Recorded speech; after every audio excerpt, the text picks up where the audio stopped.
싸진 않습니다. 최대한 많이 드리려고 해요. 많이들 그래서 친구들이니까 많이 드리려고 하는데 많이 받으신 분들은 연봉 정도 이상을 받아갑니다. 물론 못 받으시는 분들도 계시고 거기서 엄청난 손실이 일단 그 친구는 그 실수로 인해서 발생하지 않았을까 생각을 하고 뭐 그 친구의 실수건 뭐건 간에 어쨌건 제 이름을 단 영상으로 올라갔기 때문에 마음이 상하셨을 모든 분들에게는 다시 한번 죄송하다고 말씀드리고 뭐 영상에 그런 게 없어야 되는데 참 모든 거를 또 다 볼 수는 없고 최대한 그런 걸 없도록 이제 사전 검수하는 직원을 이제 다 배치해서 처리하도록 하겠습니다.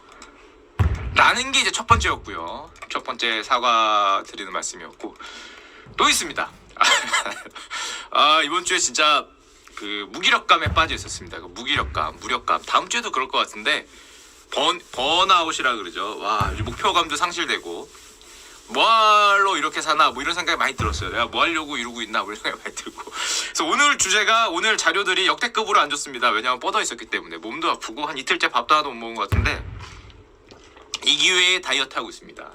자, 또 뭐가 있었냐? 이건 저는 몰랐는데 자고 일어나니까 막 보내주셨어요. 그래서 이거는 뭐 그래 말씀은 드려야겠다라는 생각으로 한번 말해보겠습니다. 제가 예전에 가볍게 소개했던 영상이 하나 있어요. 이건 슈카월드에 올라온 영상입니다. 놀라운 상승률의 에코프로비엠 이라는 영상이 있어요. 제목이 이거예요. 코스닥 올해 주식 에코프로비엠의 놀라운 상승률. 코스닥 시초 1, 2위를 석권했다. 내용은 이런 거예요. 훌륭한 기업이고 높은 영업이익을 보이고 있다. 근데 최근 급등은 이제 공매도와 관련이 있어 보여서 게임스탑의 기억이 떠오른다 라는 내용이었죠.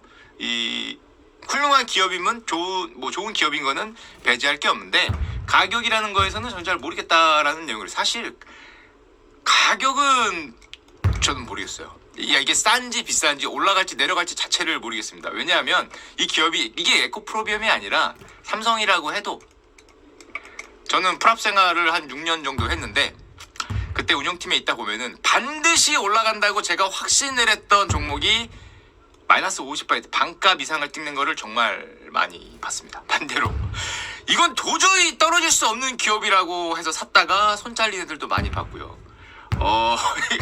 자기가 생각하는 것대로 가격이 가는 꼴을 본 적이 없어요. 어쩜 그렇게 마이너스 손인지. 제가 단타는 정말 잘했는데 솔직히 단타는 진짜 잘했습니다. 중타 이상을 맞춰본 적이 없어요. 맞질 않아. 야, 다 틀려. 와, 제가 이것만 잘 맞췄어도 그거 오래 했는데 단타는 잘해. 단타는 하루 이틀 아니면 10초, 5분, 뭐 30초 이건 잘하는데 뭐 근사하게 얘기하면 다 틀려.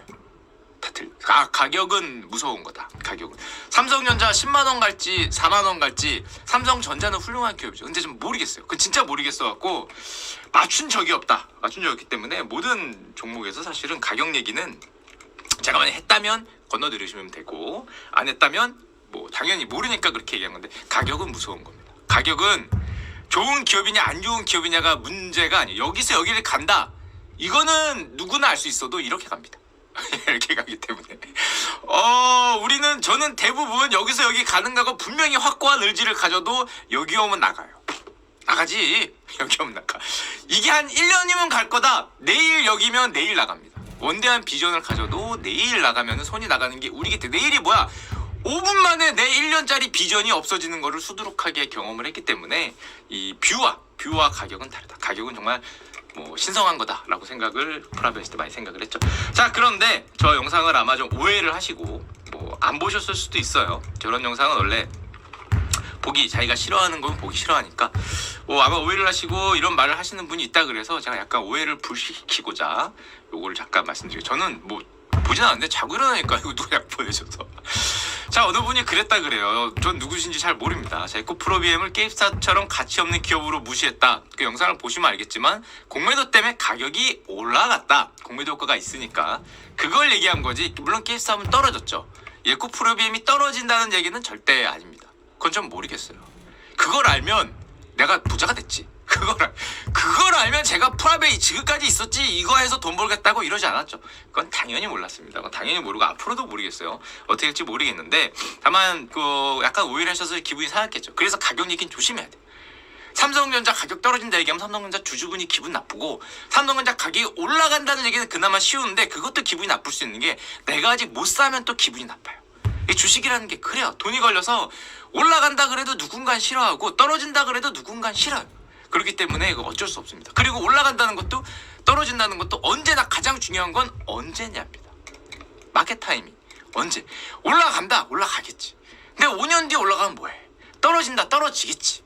근데 뭐 5년 뒤에 떨어지면 뭐해? 뭐 이런 거기 때문에 가격에 대해서는 사실은 언급하는 게 뷰는 할 수 있죠. 훌륭한 분들이 자기의 뷰, 견해는 당연히 맞지만 가격은 정말 알기 힘들다고 생각을 하고, 자 하지만 이런 오해가 있었기 때문에 이런 말을 하셨대요. 최근에 잘 모르는 슈카 같은 애송이가 저희가 답을 적어왔습니다. 이거 어디 갔지? 잠시만요. 여러분 다 아시다시피 맞는 말씀이시죠?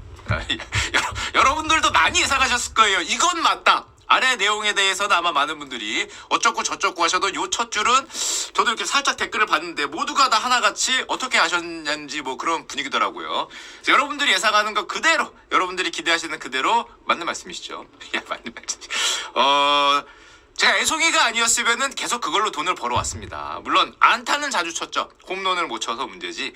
뭐 애송이죠. 우리 언제까지 애송이니까. 뭐 그걸 잘했으면은 뭐 거기 있었겠죠. 그리고 주식 가격에 대해서는 이건 애송이가 맞는 것 같아요. 가격은 맞춘 적이 없어. 맨날 틀려. 얼마 전에도 뭐 하나 제대로 되지 않을까 해서 뭐 좀 해봤다가 뭐 하여튼 뭐 그렇고요. 자 봅시다. 에코프로비엠 올라가는 거를 게임스탑에 비유하는데 이것도 맞는 말씀이에요. 왜냐하면 올라가는 거를 비유했죠. 내려가는 거를 비유하지는 않았습니다. 그쵸? 올라가는 거는 비유했지. 공매도하고 싸운다며. 싸우는지 제가 어떻게 알겠어요. 그 작전 세력이 아닌데. 하지만 싸운다는 그런 말로 올라가니까 어쨌건 뭐 올라가는 거지. 그래서 올라가니까 비유했죠. 내려온다는 거는 게임스탑이 내려온 거지. 그때 에코프로비엠이 내려온다 뭐 이런 소리는 아니기 때문에 주주분들이 화내실 필요가 전혀 없는데, 그 영상을 자 다시 보다 보니까 뭐 오해할 수도 있겠다는 생각이 들긴 합니다. 모르겠어요. 그래 에코프로비엠이 게임스탑처럼 내려오냐? 모르죠. 그걸 제가 어떻게 알아요? 모르기 때문에 올라간 거, 언제나 과거를 얘기하는 사람이죠. 그래서 여기서 뭐 주식에 대한 힌트를 얻거나 그런 거 전혀 없는 과거를 얘기하는 이야기꾼에 불과하기 때문에 당연히 모르겠다는 거고, 게임스탑은 적자나는 회사였고 에코프로비엠은 굉장히 돈을 많이 버는 흑자나는 회사입니다. 자 그거는 맞는 말씀이시고요. 그래서 게임스탑이 올라간 거는 뭐 거품이었다, 이거는 잘못 말하면은 게임스탑 주주들이 또 화내십니다. 제가 화내는 게 아니라 게임스탑 올라간 게 거품이냐? 그럼 그 주주분들은 뭐 이런 똑같은 소리 하라고 얘기할 수 있기 때문에 저는 모르겠어요. 올라간 것도 훌륭해서 올라갔을 수 있지. 누가 얼마냐고 뭐 정해주나? 뭐 그럴 수 있기 때문에. 근데 게임스탑은 적자였는데 올라갔고 에코프로비엠은 흑자여서 올라갔다. 자 이런 정도인 거죠. 자 거품이 붕괴되면 제자를 가는 건 당연한데 게임스탑 아직도 좀 높게. 하여튼 게임스탑에 올라가는 것만 비교했다. 내려온다는 건 아니기 때문에 이거 오해가 크시다는 거 다시 한번 말씀드리고요. 자 그리고 자 여기까지는 다 오해고, 이 아래부터는 약간 사실 관련 내용이 있는데, 슈카가 사실은 3% 주주 중에 한 명입니다. 3%하고 조금 뭐 사이가 안 좋으신 분인가 봐요. 네, 아닙니다. 이거 때문에 누가 계속 그러던데, 영주입니다. 영주. 단 한 주가 없고요. 전략적 제휴 관계라 그래서 제가 도와드리는, 전략적으로 잘 돼야 되니까. 3% 분들도 훌륭하신 분들이니까 뭐 상장해서 잘 되시고 우리나라 주주 뭐 주식 시장 발전을 위해서 노력하시는 분들이니까 뭐 잘 되셔야겠죠. 잘 되시는 거를 지원해드리는 전략적 제휴 관계죠. 전략적 제휴 관계인데 3%가 상장을 해서 뭐 100억이 되건 1조가 되건 10조가 되건 슈카가 이득 보는 거는 영원입니다. 영원. 이거 영주예요. 영주 그 대영주 이거 말고 빵주기 때문에 뭐 3% 상장돼서 3% 가격 올리는 발언을 하면은 이제 슈카가 부자가 될 거기 때문에 그쪽 편을 들어서 하는 거 아니냐? 아닙니다. 자, 아니고요. 진짜 아닙니다. 진짜 아니고요. 이거 나중에 상장할 때 그 뭐 공시 나오겠죠. 뭐 대표적인 주주들은 공시가 나올 테니까 보시면은 없다는 거를 알 수 있을 겁니다. 영주이기 때문에 3%하고 만약에 사이가 안 좋으시다, 누가 됐던 간에 그럼 저를 뭐라고 하실 필요 전혀 없고, 3%하고 사이가 너무 좋아, 3% 정말 훌륭한 일을 해, 저를 칭찬하실 필요도 없습니다. 거기 분들이 뭐를 하고 계신지 잘 모르는 전략적 제휴 관계이기 때문에 옆에서 응원해드리는 응원자죠. 그리고 프로 하면은 참가해서 그 도와드리고 또 제가 할 수 있는 역할을 하는 거기 때문에 뭐 3%하고의 기분이 좋건 안 좋건을 저하고 말씀하실 필요는 저는 모르죠. 그럼 어떻게 알아? 뭐 하고 계시는지. 옛날에는 공동대표이사였고요 라고 말씀하셨는데 그건 맞습니다. 그건 맞고요. 맞지만 지금은 아닙니다. 지금은 법인의 직원도 아닙니다. 법인의 직원도 아니기 때문에 옛날에 대표이사로 그 뭐 홍보해드리고 거기 전략적 제휴로 참여하고 뭐 대표이사가 또 여러 분 계셨기 때문에 사실 뭐 제가 할 수 있는 일은 굉장히 작은 뭐 그런 거기 때문에 3%가 지금 굉장히 잘하고 있는 그런 많은 사업들 중에서 제 능력으로 뭐 한 거는 이제 뭐 전혀 없다라고 보시면 될 것 같습니다. 자, 그리고 오해를 불식시키고자 굳이 이거 말씀드리는 거고요. 그 허위 사실도 있습니다. 허위 사실하면 너무 세네. 틀린 사실. 이거는 3%는 한투증권 쪽에서 자금 지원을 많이 해주고 있고 한투증권이 에코프로비엠의 공매도를 많이 가지고 있는 증권사이기 때문에 연결이 돼 있어서 그런 얘기를 한다. 일단 전 주식이 0이기 때문에 사실 아무 관련이 없고 그리고 일단 맨 위에 3%는 한투증권 측에서 자금을 지원을 많이 해주고 있다. 이건 모르는 일입니다. 그래요? 모르는 일. 이거 어떻게 알아? 3% 자금 지원 담당 아니면 뭐 투자 담당 제가 아니었기 때문에 모릅니다. 진짜 그랬어요? 근데 증권사가 VC도 아닌데 거기 자금 많이 넣는다? VC 통해서 들어간다? 저는 모르겠습니다. 들어간 게 있는지도 모르겠고 없는지도 솔직히 모르겠습니다. 솔직히 모르겠고 뭐 옛날에 그 투자자 명단을 보긴 봤던 것 같은데 그게 한투증권인지 뭐 삼성증권인지 뭐 미래에셋증권인지 뭐 그런 걸 기억을 하고 있진 않기 때문에 이거 잘 모르겠습니다. 이거 잘 모르고 뭐 3% 쪽에 물어봐야 되지 않나 생각이 되고 한투증권이 공매도를 가장 많이 가지고 있는 증권사다. 에코프로비엠에 그런가요? 이것도 모르겠어요. 이걸 내가 어떻게 알아? 물론 뭐 증권사별로 뭐 조사해보고 뭐 그러면은 알 수도 있겠지만 그렇게 에코프로비엠의 전문가가 아니기 때문에 그래요? 그렇게 뭐 큰 관심을 제가 대주주도 아니고 공매도를 가지고 있는 게 한투증권입니까? 그것도 솔직히 몰랐습니다. 모르는 걸 모른다 그러지 어떡해. 갖고 있을 수도 있고 아닐 수도 있겠죠.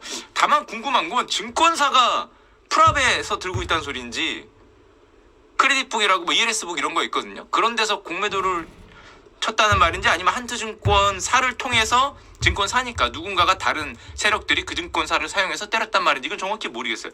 모르겠는데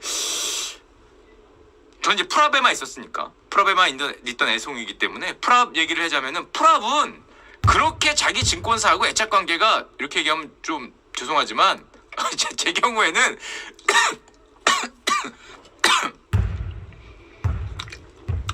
내가 프랍으로 있다. 그럼 관심 있는 건 오직 이렇게 얘기하면 또 다른 프랍 분들을 조금 무시하는 걸 수도 있어요. 저 같은 경우에는 우리 팀은 그냥 용병 그 자체였어요.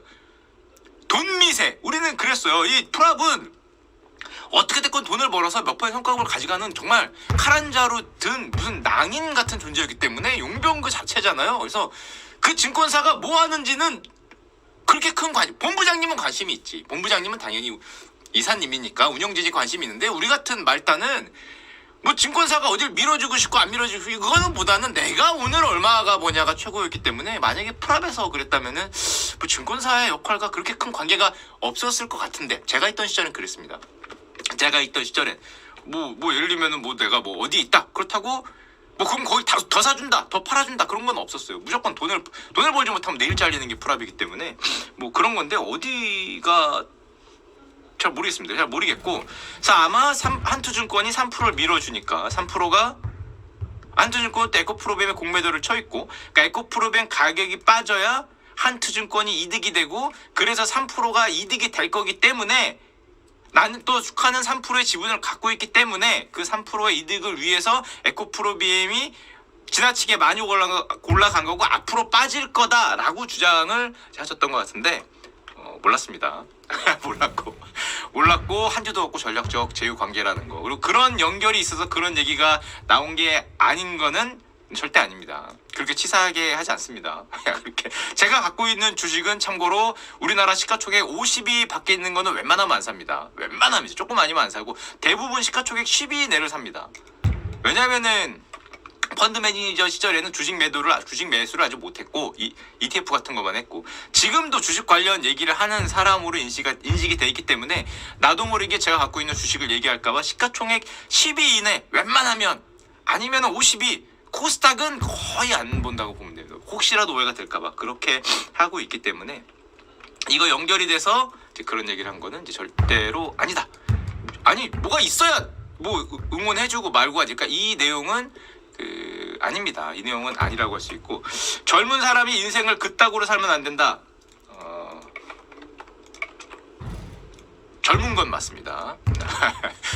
여러분들도 그렇게 느끼다시피 앞에 있는 거는 참 맞으시고 명쾌하신 안목이 있으신 분이죠. 젊은 사람이기 때문에 젊지. 요즘에 제가 나이를 밝히긴 그렇지만 꺾이긴 했습니다. 예, 학번이 97학번이에요. 그래서 꺾이긴 했는데 그래도 제 나이 젊기 때문에 한창이기 때문에 인생을 그따구로 살면 안 된다. 어르신들이 보시기에는 좀 마음에 안 드실 수 있죠. 그래서 내용이 저렇게 없냐, 저거 왜 이렇게 내용이 없고 옛날 얘기나 하고 있고 뉴스나 읊고 있고 비전도 없고 주식 아무것도 원래 그래요. 원래 그런 거기 때문에 그따구로 안 살려고 이제 굉장히 노력을 하고 있다. 다만 위에 있는 게 진실인지 아닌지를 잘 모르는 상황인데 어떤 방송에 나와서 모르는 사람한테 그따구라고 말씀하셔서 다른 분들이 좀 기분이 상하신 것 같아요. 하지만 저는 괜찮습니다. 아니기 때문에 저는 괜찮습니다. 삐진 것도 없고 마음 상할 일도 없고, 이게 진실이었으면 삐질 수 있죠. 진실이었으면 어이씨 이랬는데 이걸 하필 이런 걸 밝히셨네, 야 이거 너무하신 거 아니야? 라고 할 수 있는데, 아니기 때문에 위에 있는 거 아니기 때문에 그냥 오해를 불식시키고자 훌륭한 분이라고 하시니까 그런 거에 대해서 오해로 말씀하실 수는 있으니까 실수는 하실 수 있는 거죠. 아니면 이렇게 알려진 거를 보셨을 수도 있지. 하지만 아니라는 거 다시 한번 말씀드리고, 그리고 에코프로비엠 훌륭한 기업이기 때문에 돈 많이 벌잖아요. 배터리 기업에서 세계적인 기업으로 거듭나고 있고, 앞으로 10배, 5배 쭉쭉쭉 올라갔으면 하는 게 바람입니다. 바람이고, 떨어지는 것보다 올라가는 게 낫지. 그거 10배 올라가면 저는 너무 좋아요. 왜냐하면 콘텐츠 다시 한번 만들면 되거든. 제가 지난번에 말했던 그 기업이 10배를 갔네요. 이러면서 콘텐츠 뽑으면 되는 사람이기 때문에 그게 올라가건 떨어지건 콘텐츠만 나오면, 콘텐츠 미세죠. 돈 미세에 가깝기 때문에 조회수에 미쳐있다. 조미세이기 때문에 10배 가면은 저는 더 좋습니다. 더 좋기 때문에 그걸 떨어지는 거를 바란다는 거는 완전히 오해시다. 제가 얘기하는 모든 종목 중에 떨어지는 걸 바라는 경우는 한 번도 없습니다. 제가 오해시라는 거를 다시 한번 말씀드리고요. 자, 그리고 걸들 보면서 항상 말씀드리는 게 있죠. 여러분들은 지금 개그 채널, 코미디 채널에 와 계십니다. 이거 마당놀이에요. 마당놀이기 때문에 아니 개연성이 없구만. 없지. 마당놀이의 춘향이가 그쵸? 누굽니까? 서울에 가서 장원급제해서 이게 암행어사로 오는 게 말이 안 되잖아. 누가 보더라도 어떻게 또 거기에 암행어사로 와서 사또를 암행어사 출도해 하면서 응징하는 게 개연성이 떨어지죠. 떨어지지만 재밌잖아. 그러면은 개연성이 떨어지게 재밌어 해야지. 아니면 올라갔는데 이두룡이 맨날 시험에 떨어지고 게임 페인이 돼서 한양에서 저작거리에서 마작치고 놀고 있더라. 춘향이는 기다리다 안 돼갖고 사또에 첩이 됐더라. 그러면은 내용이 재미가 없잖아. 누가 보겠어. 조회수 100 이럴 거 아니야. 이딴 쓰레기 내용 누가 올렸냐, 이런 게 올라가기 때문에 이게 마당놀이고, 저 당연히 개그맨 시험 떨어졌죠. 떨어진 게 아니라 보지도 못했죠. 개그맨은 아니고 뭐라 그래야 되지? 웃기는 사람, 광대, 이렇게 보시면 이게 명확합니다. 이게 이게 사실이고, 제가 저를 비하하는 게 아니라 사실이에요, 사실. 왜냐하면 지금 제가 예전에 언제 확인했지? 영상이 1300개가 넘어갔습니다. 뭔 놈의 비전이 1300개가 있겠어. 저도 비전이 있었어요. 한 13개? 13. 있었지. 아예 없다는 건 아니에요. 한 13개에서 넓은 시야도 있었죠. 넓은 시야는 한 100개? 있어. 가끔 있어요. 가끔 보물찾기 같은 거 하면 있지. 뛰어난 안목, 그쵸? 뭔가 남들이 모르는 예리야, 그거 있는데 다 있지는 않다는 거죠. 1300개죠. 1300개가 그게 다 있으면 자료를 혼자 만듭니다. 혼자 일주일에 5개씩 거의 매일 올리기 때문에 옛날엔 있었다. 하지만 지금은 이제 마당놀이고, 영상은 그냥 그렇습니다. 남을 비난하지 않고, 이게 중요해요. 저는 그렇게 생각합니다. 남을 비난하지 않고 영상 만들 때, 또 보시는 분은 시간이 아깝지 않고, 남을 비난해서 어그로를 끌어서 콘텐츠 횟수 올리는 거는 사실 가장 쉬워요. 가장 쉬운데 그렇게까지 해서 먹고 살아야 될 게 있냐라고 생각을 많이 했기 때문에 남을 비난하지 않고, 여러분들이 시간이 아깝지 않고, 그리고 기분 나쁘지 않고 보시는 분이 이거 추가했습니다. 약간의 실수가 있었기 때문에 보시는 분 누구라도 재미가 없어 안 볼 수는 있지만 기분 나빠서 안 보지는 않도록 기분 나쁘지 않을 수 있는 가장 중요한 거 재미있는 이야기. 이게 끝입니다. 여기에 뭐 어떤 이해관계를 걸고 잘 그렇게 안 해요. 이해관계를 걸릴 것 같으면 얘기를 안 합니다. 뭐 그렇게까지 안 해도 먹고 삽니다. 그렇게까지 안 해도 먹고 사니까 이해관계 있는 내용은 전혀 없으니까 기분 나쁘지 않고 그냥 재미있게 봐주셨으면 하는 게 제 소망입니다.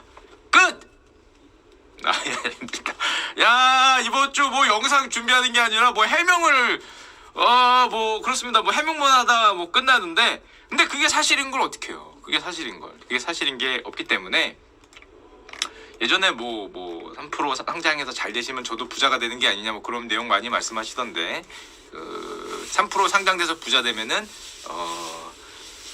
부러운 건 있죠. 부러운 건 있고 원래 그 사촌이 14면은 배 아프기 때문에 축하는 어떻게 안 되나 뭐 이런 건 있지만 그 말고 실제 금전적인 이유는 없고 전략적으로 항상 도와드리죠. 지금도 출연해서 도와드리고 있습니다. 잘 돼야죠.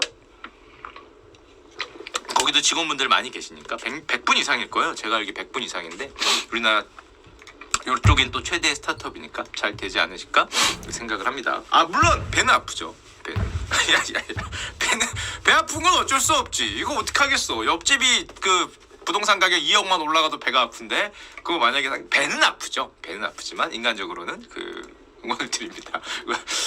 뽀찌 같은 거는 없지 않을까 아까도 얘기했지만 전략적 제어관계다라는 것이고요. 근데 뭐 이런 개인의 이런 거에 대해서는 사실 해명이 필요 없기 때문에 왜냐하면은 사람분들은 여러분들도 그렇지만 빵 터졌을 때 와 뭐야 하고 이 뉴스는 봐도 이 뉴스 한 100분이 봐도 한 1000분이 본다고 칩시다. 해명을 하면 재미없잖아요. 해명은 원래 재명이 없어. 자극적이지 않고. 그러면 100분 보시죠? 한 10분? 100분? 10분의 1 보시죠? 그래서 900분의 머릿속에는 저 새끼 문제 쳤구만 요거만 남습니다. 야 문제는 재밌잖아. 문제 빵 터지고 그러면 야 호떡집이구만. 야 불났어. 야 군밤집이네 해서 한 1000분 10,000분 보시는데 해명은 뭐 이거 재미가 없어요. 이거 뭐야 이거 뭐라는 거야? 그래서 기라는 거야? 뭐 아니래? 아니 말고 저놈 또 뭐 긴데 저렇게 변명하는구만 하고 안 봐요. 그 다음에 변명에 대해서 대단히 냉혹합니다. 냉혹해요. 사치 연산을 안 지켰다는 건 아니지. 뭐 어디서 언제 누가 왜 어떻게 뭐 이런 거 다 지켜야 되고 어떤 대응을 어떻게 하고 변명이 있는지 없는지 하여튼 이거에 대해서 엄격하기 때문에 여기에 대해서 또 의혹이 제기돼요. 그럼 또 그 의혹을 해결하면 의혹이 또 제기돼. 또 제기되고 결국에는 이건 기억이 없고 요 문제 사건 요거만 기억에 남죠. 그래서 그렇습니다. 뭐 그게 뭐 컨텐츠가 아니냐 그게 이 바닥이기 때문에 재밌죠. 뭐 그렇게 사는 거지 뭐. 자 봅시다. 그게 재밌잖아요. 그러면서 뭐 저도 살고 여러분도 살고 뭐 이렇게 하는 거기 때문에 자 봅시다. 자 힘을 내고 시작할 때 말씀드렸지만 와 컨디션이 너무 떨어져서 요즘에 그 무기력증 여러분들 그러지 마십시오. 앞으로 좀 무기력증이 있어서 코믹스 하는 분들하고 슈카월드 코믹스 하는 분들하고 좀 야외 촬영도 할까 좀 나가야 되지 생각하는데 이틀에 한 끼 먹고 건강에 최악을 달리고 있는데 항상 건강하신 여러분이 되시길 기원드리고요. 그래서 오늘 주제가 정말 죄송하게도 제가 오늘 가장 죄송한 건 뭐냐면은 아까 전에 뭐 적절치 않은 단어 그리고 여기 뭐 에코프롬에 관련해서 이 애송이가 함부로 입을 놀린 거 이런 것보다 정말 죄송한 거는 오늘 내용이 마음에 안 들어요. 이게 제 가장 큰 고민입니다. 이게 가장 큰 고민. 왜냐? 커울리의 가장 큰 고민은 이게 개그 채널이잖아. 재미있는 이야기. 근데 오늘 내용이 재미가 없을 것 같아. 그럼 몇 날 며칠 스트레스를 받습니다. 근데 체력이 있으면 그걸 극복해서 어떻게든 짜내는데 체력이 없으면 묻어가죠.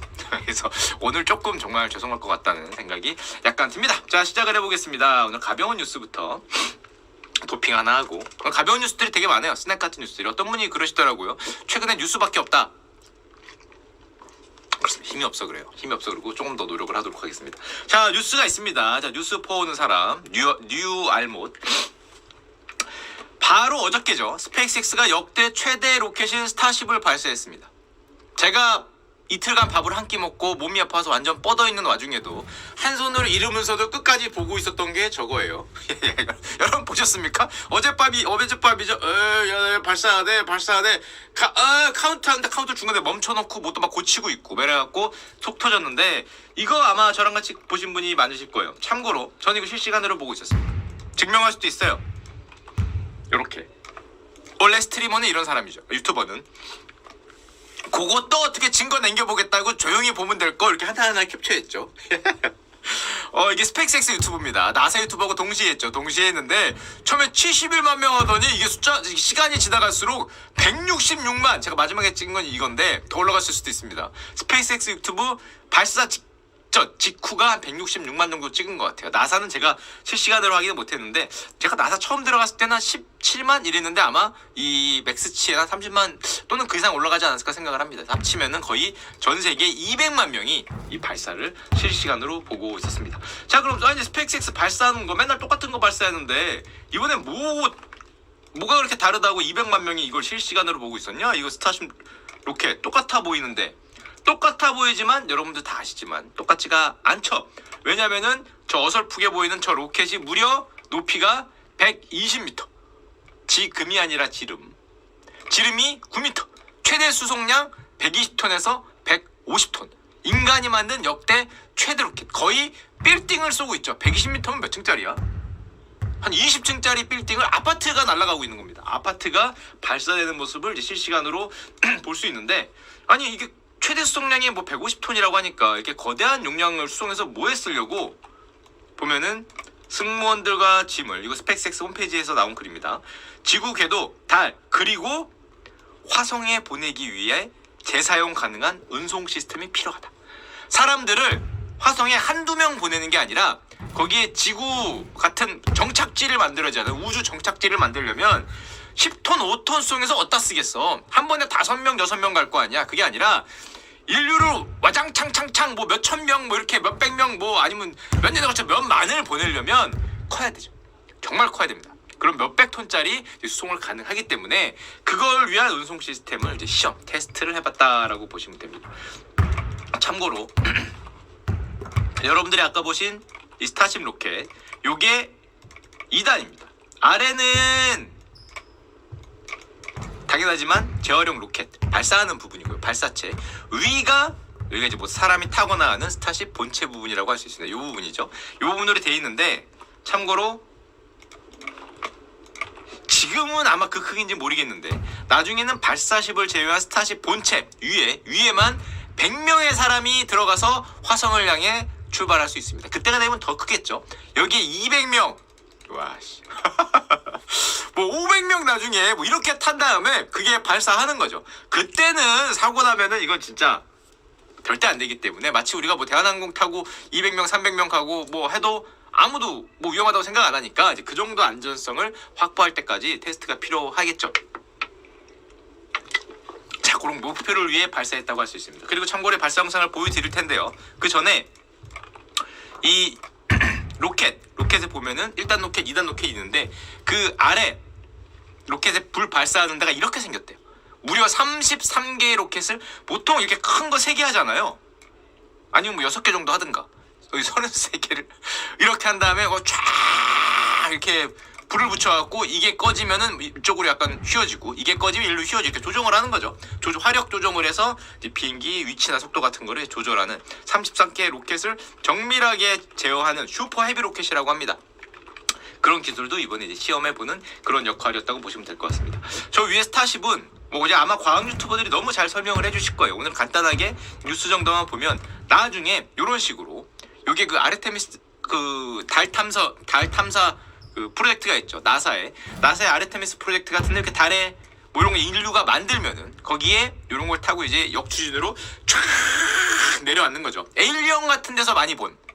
그래서 보통 여기서 해병대가 내리죠. 해병대가 내려서 총 들고 이렇게 라저 하면서 들어가면은 말 같은 거 있고, 에일리언 엄마가 퀸이 나와서 야 이 새끼들하고 나를 따라오면은 타고 날아가는 뭐 이런 거에 등장하는 바로 그게 이번에 이제 테스트를 한 스타쉽이라고 할 수 있습니다. 자, 말이 길었고요. 한번 보도록 하겠습니다. 저도 실시간으로 보고 있었는데요. 스타쉽 실험 발사 순간 여러분 다 보셨죠? 아래 이렇게 타이머가 돌아가는데 자꾸 멈춰요 이게.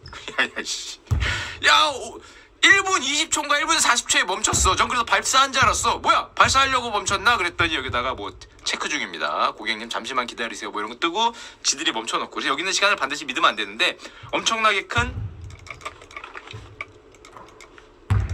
발사장을 또 가지고 있죠. 와. 아파트 하나 서 있고 그게 이제 불길로 발사하는 그런 모습이라고 보시면 될 것 같습니다. 이게 멋있을 테니까 우리나라도 뭐 저는 로켓 발사할 때 구경이 많이 나오시니까 구경 나온 사람들로 일정 거리 이후에는 뭐 인산인해였다고 하는데 함께 한번 보시죠.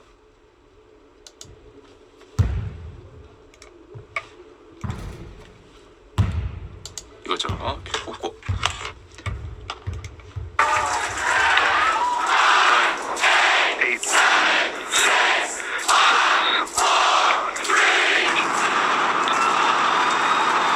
아파트가 날아가는 장면.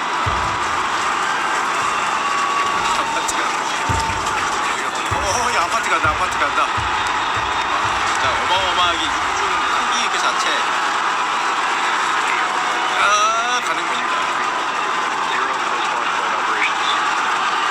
이거 날아갈 때 막 박수 치고 딱 이렇게 출발을 했죠. 저거 보면서 와 성공했구나.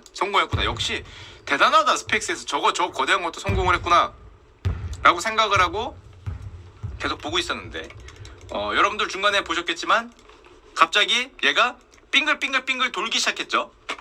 안 보셨을 겁니다. 전 그래서 처음에 일부러 돌린 줄 알았어. 얘가 보셨겠지만 이렇게 있다가 이렇게 돌기 시작해요. 그래서 이거 뭐야 히오스인가? 뭐 생각을 했는데 이렇게 돌기 시작을 하더니 갑자기 뭐지? 저거 방향 뭐 연습하나? 뭐 그랬는데 조금 있다가 이렇게 뻥 터졌는데 아니 전 약간 오해했어. 저러다가 뻥 터지고 뭐가 슉 내려오는데 이거 어떻게 하고 보고 있었는데 거기 보시는 직원분들이 우와 이러고 보셨을 분 저랑 똑같은 오해 분명히 하셨어요. 아니 이상하다 빙글빙글 도더니 분명히 터졌거든? 분명히 터졌는데 보시는 분들이 우와 하고 막 우와 이러길래 저는 이게 처음에 계획된 건가? 아니 무슨 계획인지 몰랐으니까 무슨 계획인까지 확인을 안 했지. 그냥 발사하는 거 보려고 그랬지. 그래서 이게 뭔가 계획이 성공한 건가? 너무 환호를 하시길래 아마 오해 많이 하실걸요 이거. 그래서 저는 처음에 아니 계속 이러고 있는 거야. 분명히 터졌는데 막 와 하면서 직원들이 막 계속 보여주고 라이브에. 그래서 이게 폭파가 미션이었나. 또 영어가 짧잖아요. 그래서 뭐 스피닝 어쩌고 막 터지고 막 그래 근데 미션이란 말은 없는데 안 들리는 건가? 아니 너무 좋아하길래 진짜로 미션인 줄 알았는데 중간에 아니라는 걸 깨달았습니다. 왜냐면은 조금 있다가 그 머스크 형 얼굴도 보여주는데요. 스페이스X의 대주주죠. 테슬라의 대주주. 표정이 야 이거 아니구나. 야 이거 실패다. 표정이 조금 그 한국 표현으로 약간 그 썩어 들어가시면서 야 요거 성공은 아니다. 또 여기는 조금 조용하더라고요. 저 아래는 막 와 이러고 있는데 이 옆에는 막 하긴 여기서 좋아할 수는 없잖아. 와 사장님 로켓 터졌어요. 와 이럴 수는 없으니까 여기는 조금 침착하게 그죠. 여기서 환호를 했으면은 이게 뭔가 미션이라구나라고 생각을 했을 텐데 여기는 뭐 잘못 떠들면은 죽방이죠. 여기서는 장난하냐 얼마인 줄 아냐 이러고 바로 나가기 때문에 조용히 계시고 표정이 조금 야 이거 실패다 바로 깨달았습니다.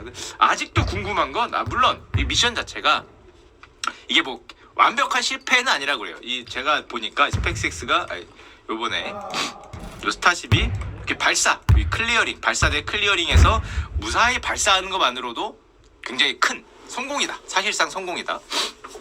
그 위에 올라가는 거는 이제 뭐 추후의 거고 발사하는데 성공을 했기 때문에 그거에 대한 이제 기쁨을 표현한 거다라고 나중에는 이해를 했죠.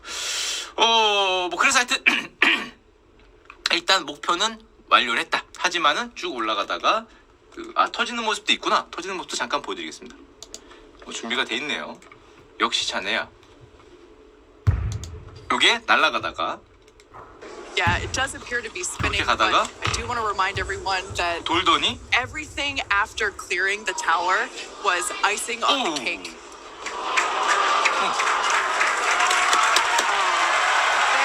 전 이래서 이거 성공한 줄 알았어요. 와 이게 소리가 이렇잖아. 이게 뭐야? 되게 기뻐하는 거 같고 뭐야? 왜 이렇게 환호가 더 커져? 이건 누가 봐도 속지. 와 이러고 있는데 저 소리만 들어도 그 다음부터 분명히 아무것도 안 보이는데 뭐 그래서 분리돼서 날아가나 이 생각도 잠깐 했어요. 뭐야 분명히 터졌는데 저기 뭐 발사하고 날아가는 건가? 왜 다 환호하고 막 이러지? 그게 아니라 올라간 것만으로도 목표를 달성했기 때문에 실패가 아니라 추가적인 미션을 이제 성공하지 못했다라고 하시는 거죠. 알면 되는 거고, 방금 전에 말씀드렸듯이 아니 아마 많은 분들이 속으셨을걸? 많은 분들이 발사한 것만으로도 기쁜 거죠. 발사해서 거기까지 올라간 것만으로 충분히 목표를 달성했고 실패라고 말할 수 없기 때문에 환호한 건데, 저 같은 사람들은 뭐지? 왜 저기서 더 안 오지? 이렇게 오해를 했다라고 보시면 됩니다. 자, 일단 2단 로켓에 일단 분리가 실패를 했어요. 뭐가 실패를 했냐 보면 올라간 거는 성공인데 분리되는 거, 추가적인 미션 분리해서 얘가 이제 되돌아서 오는 그 스페이스X 특유의 그게 있죠. 재활용, 돌아가서 로켓이 착륙하는 그런 분리에 이제 실패했다고 보면 됩니다. 그럼 이게 왜 분리에 실패했냐? 실패라는 단어도 조금 조심해서 써야 될 것 같긴 해요. 저게 실패냐? 뭐 성공이죠. 성공인데 미션을 완수하지는 못했다. 그 정도로 보면 될 것 같고요. 스페이스X 공식 트위터는 이렇게 얘기했습니다. 분리되기 이전에 예정되지 않은 급격한 분해, 급격한 분리 현상이 있었다. 이게 뭐를 의미하는 거냐면, 가서 보니까 비행 테스트 중에 이게 엔진이 막 30몇 개 달려 있잖아요. 이 중에 몇몇 개가 꺼지니까 도는 거죠. 이렇게 스피닝하면서 균형을 잃고 돌기 시작하고 고도를 잃고 내려오면서 이렇게 추락할 것 같으니까 자폭을 한 거죠. 자폭 명령을 내려서 공중에서 터트린 그런 상황이라고 할 수 있습니다. 물론 방금 말씀드렸듯이 성공적인 이륙만으로도 대단하다, 만족하는 모습이고, 사실 일론 머스크가 쏘기 전에 그랬어요. 완전한 성공은 기대할 수 없다. 자기들이 바라는 거 분리돼갖고 도착하고 위에 가는 그런 모습은 사실 기대가 굉장히 어렵고, 그건 아마 미친 일이 될 것이다 라고 얘기를 했는데 거기까지는 못 갔다고 할 수 있고요. 그럼 완전한 성공은 뭐냐? 얘네들이 바랬던, 얘네들이 모의로 올려놓은 게 있습니다. 원했던 거는 이렇게 1, 2단 분리돼서 일단은 가고 싶은데 가고, 저거 이제 돌아와서 지구로 떨어져서 우리가 알듯이 다시 이렇게 재활용으로 떨어지는 이런 모습이 아마 완전히 원했던 장면이 아닐까. 이게 원래 시뮬레이션을 먼저 보여주는 거니까 저런 걸 올렸는데 저기까지는 안 됐다라고 보시면 되고, 참고로 일론 머스크가 이렇게 얘기했습니다. 지금은 목표 달성을 못했지만 올해대로 궤도에 도달해 부스터와 함선을 회수할 가능성이 높다고 생각한다. 아까 제가 보여드렸듯이 원래 목표에 도달할 가능성이 높고, 그렇다면 올해일 수도 있고 아닐 수도 있다. 올해가 아니라면 내년에는 확실하다. 뭐가? 화성 간다. 화성 가자. 입만 열면 화성이죠. 이하신 입만 열면 화성인데, 마르스 휴올리컴, 우리가 기다린다. 화성, 우리가 올해 또는 내년에는 확실히 갈 수 있다라고 지금 선언을 하고 있고요. 왜 이렇게 화성 하면은 정신을 못 차리냐? 머스크가 이렇게 얘기했습니다. 내가 스페이스X를 설립한 유일한 이유는 화성에 인류 정착지를 만들 수 있는 우주선을 개발하기 위한 거였다. 내가 힘을 모두 모은 이유는 이거에 인류를 태워서 화성에 정착지를 만들고자 하는 그 목표 하나를 향해 달려왔기 때문에 이번에 굉장히 기쁘고, 앞으로 내년에는 확실히 뭔가를 보낼 수 있지 않겠냐라고 이제 기염을 토한다고 할 수 있습니다. 화성 되게 좋아하시네. 근데 멋진 것 같긴 해요. 자신의 비전과 자신의 꿈을 향해서 대단한 것 같다라는 생각이 듭니다. 참고로 화성 물론 집단 이주는 아직 멀고도 먼 얘기고, 저거 뭐 2050년이네 뭐 그렇게 얘기를 하니까. 다만 빠르면 2025년 예정이 되어 있는 프로젝트가 하나 있습니다. 나사의 유인 달 탐사 프로젝트, 옛날에 많이 들어봤죠. 아르테미스 프로젝트가 있는데, 저 스페이스X로 갈 가능성이 대단히 높아요. 거의 뭐 문제가 없으면 기정사실이겠죠. 스페이스X는 그때까지 달에 인간을 수송할 수 있는 능력을 입증해야 되는 그런 실험이 남아 있다고 할 수 있고, 중간에 물론 저 스타쉽이 워낙 먼 거리를 가기 때문에 우주 급유가 필요하다고 합니다. 비행기도 공중 급유하죠. 기름 모자르니까 공중에서 기름을 넣는데, 워낙 먼 거리를 가다 보니까 이 발사한 다음에 처음부터 가득 채워갈 수는 없잖아요. 그러면 지구에서 뜨는데 너무 오래 걸리니까 비워서 뜬 다음에 우주에서 그 에너지를 주입해갖고 그다음에 가는 우주 급유 방식도 이제 실험을 해야 되는 그런 상황이라고 할 수 있습니다. 뭐 요런 거라고 하는데요. 이거 뭐 영상은 있는데 보여드리진 않겠습니다. 이렇게 중간에 두 대가 만나서 우주 급유를 해갖고 우주에서 처음에 가볍게 올라간 다음에 우주에서 그대로 날아가는 그런 걸로 실험한다고 할 수 있고, 참고로 이 우주 개발이라는 게 너무도 잘 아시겠지만 힘들죠. 얼마 전까지 슈컬드를 달궜던 이 비행기 보여드린 적 있죠. 기억나실 텐데, 이거 타고 우주여행 한 다음에 돌아오는 우주여행 패키지를 만들고 있었던 이 리처드 브런슨, 영국의 괴짜 리처드 브런슨의 버진 오비시라는 회사가 있었습니다. 우주회사.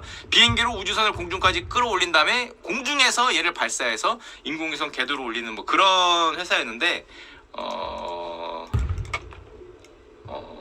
이게 계속 실패를 하시다 보니까 계속 실패를 해서 지금 직원의 80% 이상이 해고 중이고 사실상 그 수명을 다한 것 같은 느낌이 약간 들고 있습니다. 이 VC에 매물로 나왔다는 말이 있어요. 10% 이하로 떨어졌는데 그만큼 어려운 거죠. 돈도 많이 들고 그만큼 어려운데 물론 스페이스X는 기술주 대사였지만 나사가 있었으니까 나사라는 어떤 존재가 미국이어서 미국 기업에서 나사라는 존재가 일감도 주고 지원도 해주고 기술도 지원해주고 하면서 이제는 뭐 나사 뺨치는 곳이 됐지만은 그렇게 성공할 수 있지 않나 생각이 되고 참고로 요즘에 잇따른 실패들이 좀 많긴 해요. 언제나 실패해서 배우는 거니까 이게 실패라기보다는 그걸 통해 배우는 거죠. 일본도 2월에 불과 얼마 전에 주력 로켓 H3라는 주력 로켓을 발사했습니다. 요거 10년 걸렸고 물론 그 전 버전들도 있어요. 개발비가 2조 원 들였다는데 아까 전에 스페이스X하고 비슷하게 날아간 다음에 두 번째 로켓이 점화가 안 되면서 분리가 안 되면서 공중에서 이제 터뜨렸습니다. 터뜨린 일이 있었는데 이거 잠깐 보여드리면 일본에서는 이게 또 국민적인 발사였죠. 일본의 로켓입니다. 이렇게 날아가는 일본의 주력 로켓이라고 했습니다. 이건 2월에 발사됐고 발사는 정말 멋있게 정말 잘했는데 안타깝게 중간에 이렇게 저기 보이는 저 점 저렇게 분리되면서 결국에는 폭파 신호가 내려져서 폭파가 됩니다. 그래서 실패한 일이 있었는데 이것도 역시 실패라기보다는 뭐 저걸 통해서 경험치를 쌓는 거죠. 일본도 경험치를 쌓고 있고 일본 같은 경우는 또 2022년 11월에는 달 착륙선을 보냈습니다. 물론 그 미국처럼 뭐 달에 착륙하고 다시 출발해서 오는 그런 건 아니고 이 초소형 요만한 거 24cm, 11cm, 37cm 무게 12.6kg짜리 달 착륙선을 그 로켓에 태워서 지구 궤도를 올린 다음에 거기서부터 태양 전지로 쭉 달까지 가는 그런 착륙선을 보냈는데 이것도 실패를 했습니다. 달 궤도까지는 갔는데 거기서 이제 달에 착륙했어야 되는데 착륙을 실패했죠. 물론 여기까지 간 것도 대단하긴 한데 그 태양 전지를 이용해서 달을 향한 여행을 하고 내려가야 되는데 이게 회전을 하다 보니까 아까 보여드렸듯이 이렇게 자꾸 돌다가 보니까 이 태양광 전지가 운이 좋은 건지 뭐 운이 나쁜 건지 어떤 건지 모르겠는데 태양을 보고 있어야 충전이 되는데 태양을 등지고 있더라. 충전이 잘 안 되면서 지구로부터 이 시그널을 못 받으면서 전송이 힘들었다 이런 말하면서 이제 실패를 했습니다. 참고로 요즘에 많이 난리죠. 중국 같은 경우는 창호5가 달 표본에 얘네들은 갔다가 돌아오는 것까지 성공해서 2030년에 유인 달 탐사를 하겠다고 기염을 통하고 있고 우리나라는 지금 여러분도 잘 아시겠지만 다누리호가 현재 달 궤도에 떠 있죠. 이렇게 떠 있고 임무를 여전히 잘 수행하고 있는 중이라고 할 수 있습니다. 아마 우주 관련해서는 계속적으로 재밌는 내용이 나오지 않을까 해서 잠깐 뉴스 비슷하게 하나 보여드렸고요. 자, 뉴스를 하나 봤으니까 재미없고 딱딱한 내용을 좀 떠나서 이 이야기를 하나 해보도록 하겠습니다. 제가 하나 갖고 온 주제가 있는데 얼마 전에 어떤 친구하고 얘기하다 보니까 이 얘기가 나와서 한번 이야기를 갖고 왔습니다. 영어 유치원인데 아이가 있는 분들은 압니다. 영유, 여기 소위 영유. 영어 유치원이 뭐냐? 뭐 다 아시죠? 영어 유치원이 뭔지는 아는데 애들을 미취학 아동, 이게 뭐 3살, 4살, 심지어 2살, 만 2살 이 원어민 강사 선생님과 영어 쓰시는 분 아침부터 오후까지 온리 영어로만 말하는 학원입니다. 학원인데 이거에 대해서 얘기하기 전에 참고로 영어 유치원은 우리나라에 존재하지 않습니다. 왜냐하면 잘못된 표현이죠. 유치원이라는 게 예를 들면 슈카가 만들고 싶다고 슈카 병원 할 수 없죠. 제가 만약 가능하다면 슈카 치과 이런 걸로 하고 싶지만 안 된단 말이에요. 왜냐면 법이 있죠. 병원이나 이런 거는 법에 따라서 그런 명칭을 붙일 수 있는 기관만 붙이는데 유치원은 유아교육법에 따라 설립된 기관만이 붙일 수 있습니다. 하지만은 영어 유치원은 유아교육법에 따라 설립된 기관이 아니죠. 뭡니까? 영어 학원이에요. 학원입니다. 학원법에 따라서 학원 등록만 하면 설립할 수 있는 유치원이 굉장히 엄격해야 되는데 그게 좀 없죠. 그래서 유아 대상 영어 학원이라고 보면 됩니다. 그래서 영어 유치원은 학원이고 여기 나왔죠. 교육부도 영어 유치원은 잘못된 표현이고 유아 대상 영어 학원이라고 불러야 된다. 그래서 이 영상 내내 사실은 유아 대상 영어 학원이라고 얘기하려고 했는데 문제는 아직 우리 영상 보신 분들이 영어 유치원에 익숙해 있기 때문에 이 영상 내에서는 영어 유치원이라고 조금 쓰도록 하겠습니다. 많은 분들의 직관성을 알기 위해서 방금 말씀드렸듯이 올바른 명칭은 유아 대상 영어 학원 유치원이 아니라 학원이죠. 그래서 영어 유치원이라는 표현을 만약 어디서 쓴다, 불법입니다. 나 본 것 같은데요. 그거는 광고 문구에 영어 유치부, 원은 아니죠. 유치부 아니면은 뭐 비스무리한 거, 영어 유치 아카데미, 영어 유치 스쿨, 영어 키즈 클럽 뭐 이런 거, 아니면 저 샵하고 영어 유치원 뭐 이런 거 그렇게 하는 거지.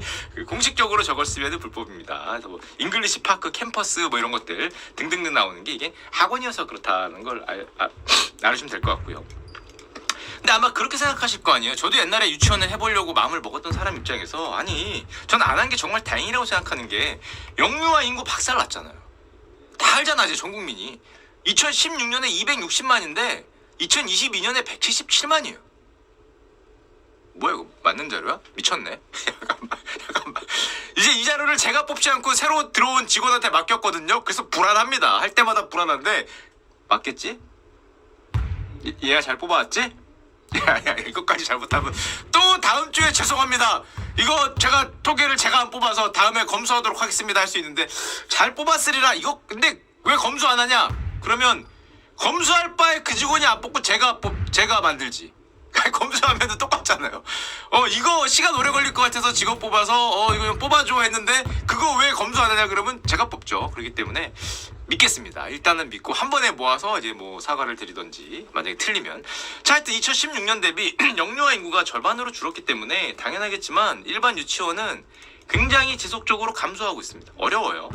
어렵겠죠. 몇몇 달 나가는데 빼고는 9,000개 있다가 8,500개니까 지금 500개 이상이 문을 없어졌다고 할 수 있고, 심지어 지금 저런 영유아가 줄기 때문에 정부가 지금 그렇게 문제를 삼고 시위도 많이 하고 있는 게 교원 감축이잖아요. 중장기적으로 초중등 교과 교원 수급 계획을 조정해서 교원을 줄이겠다. 그럼 유치원도 어렵죠 당연히. 학령 인구가 주니까. 물론 교원 감축이 이제 교육계 질 저하를 부를 수 있기 때문에 재검토달라는 요청이 있긴 하지만 지금 그걸로 티격태격하고 있는데, 영어 유치원도 어렵지 않습니까? 참고로 영어 유치원은 요것도 부탁해서 뽑은 자료입니다. 영어 유치원은 2009년에 10년 좀 넘게 180곳이었는데 지금 800곳입니다. 물론 이게 학원이기 때문에, 유아대상 영어 학원이기 때문에 명확한 숫자라는 게 없어요. 학원은 뭐 설립됐다 안 설립됐다가 금방금방 일어나고, 이게 유아대상 영어 학원인지 뭐 그냥 뭐 초등학생 대상 영어 학원인지 막 객관적으로 딱 잘라는 것도 없기 때문에 상당히 명확하진 않지만, 누가 보더라도 영유아 숫자는 거의 반토막 날 정도로 마이너스 40% 찍었는데, 영어 유치원은 2016년 대비해서도 거의 2배로 늘었죠. 자, 요런 정도로 영어 유치원이 크게 늘고 있다고 합니다. 그리고 보내시려는 분은 압니다. 보내보신 분이나 보내시려고 알아보신 분은 아는데, 저 유아대상 영어학원, 영어 유치원 어려워요. 돈 있다고 갈 수 있지도 않아요. 참 우리나라는 어려워. 만 3세도 레벨 테스트를 봅니다. 그런 생각을 약간 하긴 해요. 만 3세가 레벨 테스트를, 영어 레벨 테스트를, 걔는 한국말 레벨 테스트를 봐야 되지 않을까? 인간의 언어의 레벨 테스트를 봐야 돼. 휴먼 랭귀지가 네가 가능하니? 얘야, 물 먹고 싶니? 밥 먹고 싶니? 짜장면이 좋아? 짬뽕이 좋아? 뭐 이걸 물어봐야 될 것 같은데, 실제로 보내시는 분은 알지만 레벨 테스트를 합니다. 심지어 다니는 중에도 테스트를 해서, 여기도 우열반이 있어요. 우열반이랑 뭐 등급에 따라 반이 있습니다. 아니 똑같은 영화를 할 수는 없잖아. 잘하는 애들이 있고 못하는 애들이 있으니까 중간에도 시험을 봐서 이 반이 왔다 갔다 합니다. 그래서 애기들이 스트레스를 받아. 싫어합니다. 싫어. 애기들이 스트레스를 받아요. 뭐 시험에 이번에 봐서 뭐 3개가 틀리고 뭐 다음에는 뭐 어느 뭐 C반으로 가야 되고 뭐 그런 얘기를 합니다. 뭔 얘기인지 모르겠지만 하여튼 그런 이런 어떤 좀 무시무시한 곳이죠. 그리고 경쟁이 많기 때문에 지금은 잘 모르겠는데 옛날에는 사전 등록도 있습니다. 심지어 입학금을 선착순으로 내야 되는 것도 있어요. 우리 나훈아 선생님 콘서트, BTS 콘서트 할 때 선착순이죠. 이거 표 뽑는 거 비슷합니다. 이거 선착순 하는 데도 있어요. 그래서 이걸 대신해주는 대행업체도 있습니다. 번개같이 들어가서 표 이거 하듯이 해야 되는 것도 있고요. 대기번호를 먼저 받고 이제 기다리는 것도 있고, 뭐 다니는 애 뭐 또 형제 자매는 먼저 뽑아주는 것도 있고, 학원이기 때문에 사실은 이게 공통된 룰이 없어요. 학원 맘이죠. 그런 곳이라고 아시면 될 것 같습니다. 그런데 문제는 더욱 놀라운 게 이 영어 유치원의 소위 영어 학원 유아 대상 영어 학원의 가격이 얼마냐? 초중고 이 영어 요즘에 1타 강사 선생님 있죠? 그분들의 강의하고 비교가 안 됩니다. 왜냐하면 약간 보육이 들어갔기 때문에 하루 종일 데리고 있어줘야 되잖아요. 그 비용이 있지만 지금 월 평균 110만 원 정도라고 신문기사에서 많이 얘기를 해요. 실제로 가서 보면 100만 원 넘는 곳이 수두룩 빽빽하죠. 안 되는 곳도 있지만 100만 원입니다. 100만 원. 대충 100 이상 들어. 달에. 물론 이제 유치원의 역할도 그러니까 보육의 역할도 약간 같이 해주니까 또 아이들이 힘들잖아요. 아이들 데리고 있는 게 힘드니까 그렇긴 해도 대학교보다 비쌉니다. 그래서 여러분들 지나가는 3살짜리 5살이 등에 뭐 메고 걸어가거나 엄마 손 잡고 갈 때 절대 저 뭐야 지네 가서 뭘 배운다고 하고 비웃을 필요 없습니다. 여러분들보다 비싼 거 배우고 있어요. 여러분보다 비싼 거 배우고 있어. 대학교 교수님 강의보다 걔가 듣는 게 더 비싸요. 그래서 걔를 보면서 쟤는 뭐 하려고 저런 데 가요? 할 필요 없습니다. 여러분들보다 보통 월 평균 100만 원 넘고 플러스 뭐가 있거든요. 보통 2배 비쌉니다. 요즘 뭐 대학교 등록금 뭐 기껏해야 400? 물론 뭐 이과거나 뭐 아니면 뭐 특별하면 500, 600 가지만 좀 싸면 400도 있잖아요. 그 여러분들보다 2배 비싼 곳에 가시는 아주 뭔가 비싼 분이라고 하시면 대학생이 가장 싼 대학생은 학비는 싼데 그 용돈이 비싸죠. 네, 제 얘기고요. 누가 제가 지난번에 컨텐츠 봤는데 물어보더라고요. 슈카 형은 20살에서 32살까지 게임에 빠져서 페인 생활했다며 그 돈 어디서 났어요? 와, 그거 삼시세끼 밥 먹고 게임방 비도 내야 되고 대학교 등록금도 있고 그러는데 그 돈 어디서 났어요? 라고 저한테 물어보더라고요. 진짜입니다. 저희 직원이 물어봤습니다. 초롱초롱 맑은 눈으로 하면서 10년 놀 때 돈 어디서 났냐고. 제가 당당하게 얘기했죠. 엄마가 줬다. 그런 무례한 신뢰되는 질문은 안 해줬으면 좋겠는데 엄마가 줬다. 오케이? 엄마한테 어디서 나 내가 그때 백수인데 엄마가 줬어 어쩌라고 라고 얘기했던 기억이 납니다. 그렇기 때문에 물론 그게 있지만 좀 약간 좀 죄송한 면 좀 그건 있어요. 자, 게다가 요즘 영어 유치원은 아까 말씀드렸듯이 학습형이 있고 그냥 노는 놀이형이 있는데 이게 한 주에 영어 단어 50개 이상 암기 후 테스트, 원어민 강사와 함께 미국식 발음 시애틀 습득, 버튼 아니죠? 버튼 이거 좀 더 버터를 바르는 게 있어요. 버터를 바르는 발음이 있어야 되고 게다가 얘네가 갖고 온 책을 보면 야 어려워. 왜 어렵냐면은 이게 보통 미국 초등학교 책 같은 거 갖고 오는 것 같은데 얘네가 현지에서 쓰는 그런 구어체가 많이 들어있어요. 구어 단어. 근데 우리같이 학교에서 주입식으로 배운 사람들은 보통 구어 단어에 약해. 우리는 한국말은 구어체를 알아들으면서 영어는 문어체에 강해요. 희한한 민족입니다. 영어는 구어체 하면은 평생 보지 못한 단어들이 나오고 영어만은 문어체에 강해요. 왜냐 교과서에서 봤거든. 거기 교과서에서 나오는 그런 명확하게 교수님이 쓴 것 같은 그런 완벽한 문장 요런 거에 강해. 그러니까 그 레포트에 강해. 레포트에 희한하게 한국인 주제에. 근데 얘들이 갖고 오는 걸 보면은 미국 초등학생들이 읽는 거여서 그런지 약간 구어체 같은 걸 갖고 와. 그래서 모르겠는데? 이게 약간 그런 게 있습니다. 그래서 난이도가 여러분들이 생각하기보다 상당히 높을 수 있다. 게다가 그러면 야 월에 100만 원도 넘고 경쟁도 치열하고 스트레스 받는 거 뭐 하려고 안 보내면 되지. 옆집 애가 지나가는데 갑자기 Hi mom, 그다음에 My name is my desk 어쩌고 my table이 어쩌고 이렇게 하기 시작하면 이거 참기 힘들어요. 야 이거 경험해본 사람 안다. 옆집 애가 혀 굴러갈 때 이거 참기 힘들고 갔다 왔는데 내가 달에 100을 썼지만 우리 집 애가 혀가 굴러간다. 그럼 갑자기 돈이 안 아까워. 싫어합니다. 돈이 안 아깝습니다. 그리고 갑자기 그래도 뭐 그 돈을 써. 나중에 애가 배우면 되지. 그러면은 나중에 집에 들어가서 뭐 사모님의 등싸대기를 한 대 맞다 보면 알겠어 보내면 되잖아. 그죠? 내 등값을 아끼기 위해서 100을 쓰는 게 나을 수도 있습니다. 나을 수도 있기 때문에 그걸 보다 보면은 만족도가 높아요. 이게 희한해. 만족도가 높아. 애들이 거기 보내면 부모들의 만족도가 대단히 높습니다. 심지어 아무것도 안 하고 카, 테이블, 데스크, 서브 이런 단어만 써도 벌써 뭔가 해낸 것 같잖아. 야 우리 애가 뭔가 해낸 것 같고 이런 게 있기 때문에 만족도가 대단히 높다라는 게 있고요. 참고로 저도 이번에 알았는데 수학이나 과학도 유치원이 있다고 합니다. 야 근데 야 물론 유치원이 아니라 학원이죠. 애들 학원인데 아니 영유아가 만 21개월부터 등록을 한다. 근데 만 21개월이 무슨 과학을 하나? 영재인가? 영재네. 영재 판별 검사.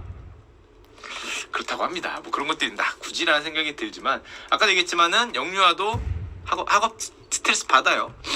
이게 숙제도 상당합니다. 숙제도 상당하기 때문에 3살짜리 만 3살짜리도 자기 전에 숙제를 해야 되는 졸려 죽겠는데 뭔가 계속해야 되고 엄마한테 등싸대기 맞으면서 하게 되는 내일 갈 건데 숙제 안 했어? 뭐 이러면은 자다가 일어나서도 이제 하는 이제 그런 게 모습이 많이 보이죠. 형님들은 물론 어렸을 때 영유아 사교육이 잘 없었죠. 나 어렸을 때 그런 게 없었는데 그쵸? 없었는데 왜냐면 초등학교 그때 국민학교 들어간 다음에 사교육이지 누가 그때부터 하냐? 자, 요 자료도 제 자료 만드신 분이 찾아준 건데 그럴 수밖에 없었어요. 왜냐하면 1995년에는 영유아의 81%가 집에 있었다고 합니다. 그러니까 유치원이나 어린이집을 보내는 애들이 많지 않았어요. 대부분 다 집에 있으니까 뭐 집에 있는데 뭔 놈의 사교육이요? 이러고 놀지? 놀지. 사교육은 이제 뭐 초등학교나 가야 야 이렇게 놀고 뭐 구슬치기 하고 그러던 거였는데 요즘엔 아니죠. 영유아가 교육기관으로 교육의 대상이 된 게 대단히 최근의 일이기 때문에 2002년에 한 50%쭉 올라서 지금은 유아교육 지원율이 90%가 넘어갔습니다. 이제 영유아도 보육 대상에서 교육 대상으로 바뀌면서 뭔가를 교육을 시켜야 되는 뭐 그런 압박감에 본인들이 굉장히 시달린다고 보시면 되고요. 게다가 그 영어 유아 대상 영어학원, 영어 유치원 끝나면은 뭐 그 정도는 투자할 수 있지 않냐? 그 비싼 영어 유치원 졸업하면은 우리나라엔 또 사립초등학교라는 게 있습니다. 이제 미리 알려드리는 거예요. 학기 등록금이 이게 한 1,000만 원 하죠? 한 1,000만 원 합니다. 넘는 데도 많아요. 넘는 데도 많고 뭐 각약각색이긴 하지만 애가 둘이다. 그럼 2명이 영어 유치원 다니다가 큰 애가 사립초를 갑니다. 일단 크게 깨졌죠? 둘째도 조금 있으면 가요. 게다가 영어 유치원은 잘해야 2년 3년이지만 애가 나이가 어릴 때 사립초는 6년 다녀야 되죠. 6년인데 2명이면은 저 연 1,000만 원을 12여치를 해야 됩니다. 6 곱하기 2이니까. 뭐 그래요. 서울에 38개 사립초등학교 존재하고요. 애들도 셔틀로 등하교를 하고 그 추가 비용도 많죠. 여기 뭐 이런저런 추가 비용도 많이 드는 그게 여러분들을 기다리고 있습니다. 형 그런 데를 누가 보내? 이거 뭐 돈 있는 사람들이나 보내는 거지. 2023년 올해 서울 38개 사립초등학교 경쟁률이 평균 12.6대 1이 나왔습니다. 신문 기사에서 갖고 왔어요. 3,630명 모집인데 45,569명이 지원했습니다. 참고로 전 이걸 보고 숫자가 잘못된 게 아니냐고 지금도 의심하고 있어요. 틀릴 수도 있어요. 왜냐? 아니 서울시 2016년 출생아 수가 75,000이었거든? 근데 어떻게 45,000명이 사립초를 지원할 수 있지? 제가 뭘 잘못 생각하는 건가? 아니 7, 8만 명이 요즘엔 물론 4만 명대고 7, 8만 명이 태어나는데 어떻게 45,000명이 사립초를 지원하나? 절반 이상 가고 싶어 뭐 좀 이상한데? 뭐 좀 이상하지만 이게 현실입니다. 물론 중복 지원도 되겠죠. 물론 중복 지원도 돼서 그게 있긴 하겠지만 하여튼 대단한 거고 최고 경쟁률 사립초가 이제 28대 1. 이게 중복 지원이 크겠죠. 물론 전체는 한 75,000명 중에 한 10,000분? 10,000분이어도 뭐 대단한 게 아닐까라고 생각이 되고 참고로 지금은 좀 나아요. 지금 부모님들은 예전에는 이렇게 비대면 온라인 추첨 요거 전 가족이 출동을 해서 그 한 사립초등학교에는 사모님이 한 사립초등학교에는 남편이 옛날에 뽑습니다. 이렇게 뽑기 때문에 이거 보신 분 있을 거예요. 실시간이에요. 실시간 뽑으면 압니다. 뽑으면은 안 되면 그냥 이렇게 나가시면 돼요. 진짜입니다. 진짜. 아니 여기서 그냥 실시간으로 지나가면서 뽑고 하고 나가고 실시간으로 됩니다. 실시간으로. 참고로 되잖아요. 되면 깜짝 놀라시는 분이 많아요. 왜냐? 그냥 안 될 줄 알고 다 하니까 나도 해봤는데 됐잖아요. 되면은 딱 와서 느끼는 게 잠깐만 등록금이 얼마더라? 그때서야 그 생각이 확 드시는 거죠. 잠깐 여기 등록금이 얼마지? 잠깐만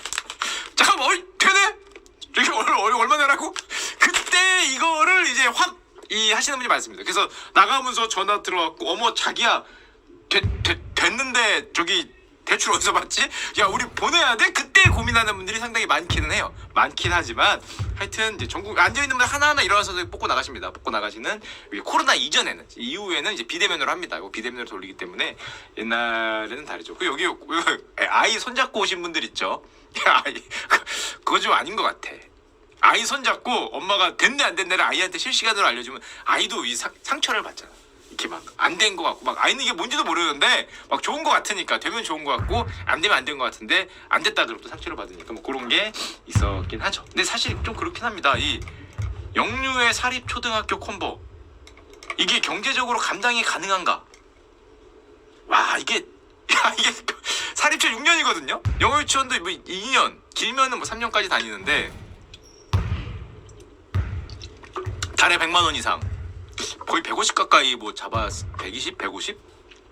8년 둘이면 16년 형 뭐 이게 감당이 가능하냐라는 뭐 근본적인 그 궁금증이 있고 또 영유아 때부터 저렇게 뭐 영어든 뭐든 그 교육을 열심히 시키는 게 아이들한테 긍정적이냐 두뇌 발전에 뭐가 좋은 거냐 아니면은 너무 고통을 주는 거냐는 건 잘 모르겠어요. 이거는 학자님들이 생각을 하셔야 될 것 같은데 게다가 이쪽은 통계도 잘 없습니다. 이 영어 그러니까 애들은 통계가 잘 없어요. 왜냐하면 저게 정식 유치원이나 정식 어떤 초등학교 그게 아니기 때문에 학원 통계이기 때문에 뭐 나이별로 학원을 자를 수가 없으니까 통계가 잘 없는데 통계 좀 뭐 없냐고 제가 좀 살펴보라고 해서 우리 직원이 또 갖고 온 건데 2013에서 2017년 옛날이죠. 이때가 한창 드디어 아이들도 교육의 시대로 영유아도 교육의 시대로 올라오는 아까 보여드렸듯이 그 유치원이나 어린이집에 한창 90%대 이렇게 올라오던 때인데 보면 아이는 9%가 줄었는데 이거 육아정책연구소에서 추산한 거라고 합니다. 영유아 사교육비 연간 총액은 40%가 늘었습니다. 지금은 이 6년 전이니까 훨씬 더 늘었겠죠. 훨씬 더 늘었으니까 뭐 엄청나게 늘지 않았을까 생각이 되고 게다가 아이를 낳는 게 점점 줄어들고 고소득층 중심으로 사교육 시장이 만들어지다 보니까 단가는 점점 올라가고 또 이 사교육 시장이 아이들 대상은 특히 가격 저항이 좀 약해요. 애들을 위한 투자인데 그걸 아껴? 아니 그 애들 그 머리 막 두뇌 발전하는 4살 5살 이 애들 얼마나 중요한 시기인데 그걸 아껴. 이것 때문에 또 애가 만족하는 게 아니라 부모님이 만족을 하기 때문에 가격 저항이 더 굉장히 약하다고 할 수 있죠. 놀라운 건 아니 근데 이놈의 나라가 도대체 어디까지 어려지려고 야 이제는 태어나면 100일 되면은 뭐가 생기지 않을까? 100일 교육 뭐 있지 않을까? 100일 교육 0에서 5세 애들도 좀 학원을 돈다고 하니까 물론 보육이 많이 들어가 있지만 야 이게 점점 내려가는 거죠. 극단에 원래 프로게이머도 10살 때부터 해야 프로게이머 되는 거지. 17이면 이미 뭐 나이 많고 뭐 아이돌도 마찬가지잖아요. 20살 되면은 노육장을 과시하는 아이돌이라고 하니까 연습생들은 자 그래서 이것 때문에 정부가 이럴 바에는 너무 사교육이 너무 비용이 많이 든다. 격차도 발생하고 그래서 아예 그쪽을 공교육으로 흡수하자. 그래서 2023년에 교육부가 소위 유보통합, 유치원과 어린이집 통합 해서 0에서 11세까지 국가가 책임지고 교육하겠다. 그래서 또 싸우고 있죠. 유치원과 어린이집을 통합하는 게 맞냐 안 맞냐. 또 열심히 싸우고 있고 또 이런 것도 있었습니다. 이게 살짝 들어가긴 했는데 K학년제는 뭐냐? 아예 영유아 때부터 그 유아 의무 교육제도 이런 걸 만들어서 초등학교도 만 5세에 넣어버리고 원하시는 분들은 한마디로 흡수하자는 거죠. 우리 어떤 공적인 대로 흡수하자. 저거 저렇게 어차피 내두니까 돌더라. 계속 뭐 중학교 고등학생도 아닌데 영유아도 도니까 그거를 뭐 공식적으로 뭐 유치원에 흡수하든지 뭐 아니면 뭐 초등학교에 흡수하든지 뭐 근데 그렇게 했다가 좀 반발이 됐죠. 보류가 되고 있습니다. 그런데 좀 그래요. 부모 입장에선 당연히 보내고 싶죠. 당연히 보내고 싶고 하긴 한데 다 하니까 또 해야 되는 것 같고 또 하면 만족도도 높고 그렇긴 한데 참 애들이 힘들겠다라는 생각이 약간 들긴 합니다.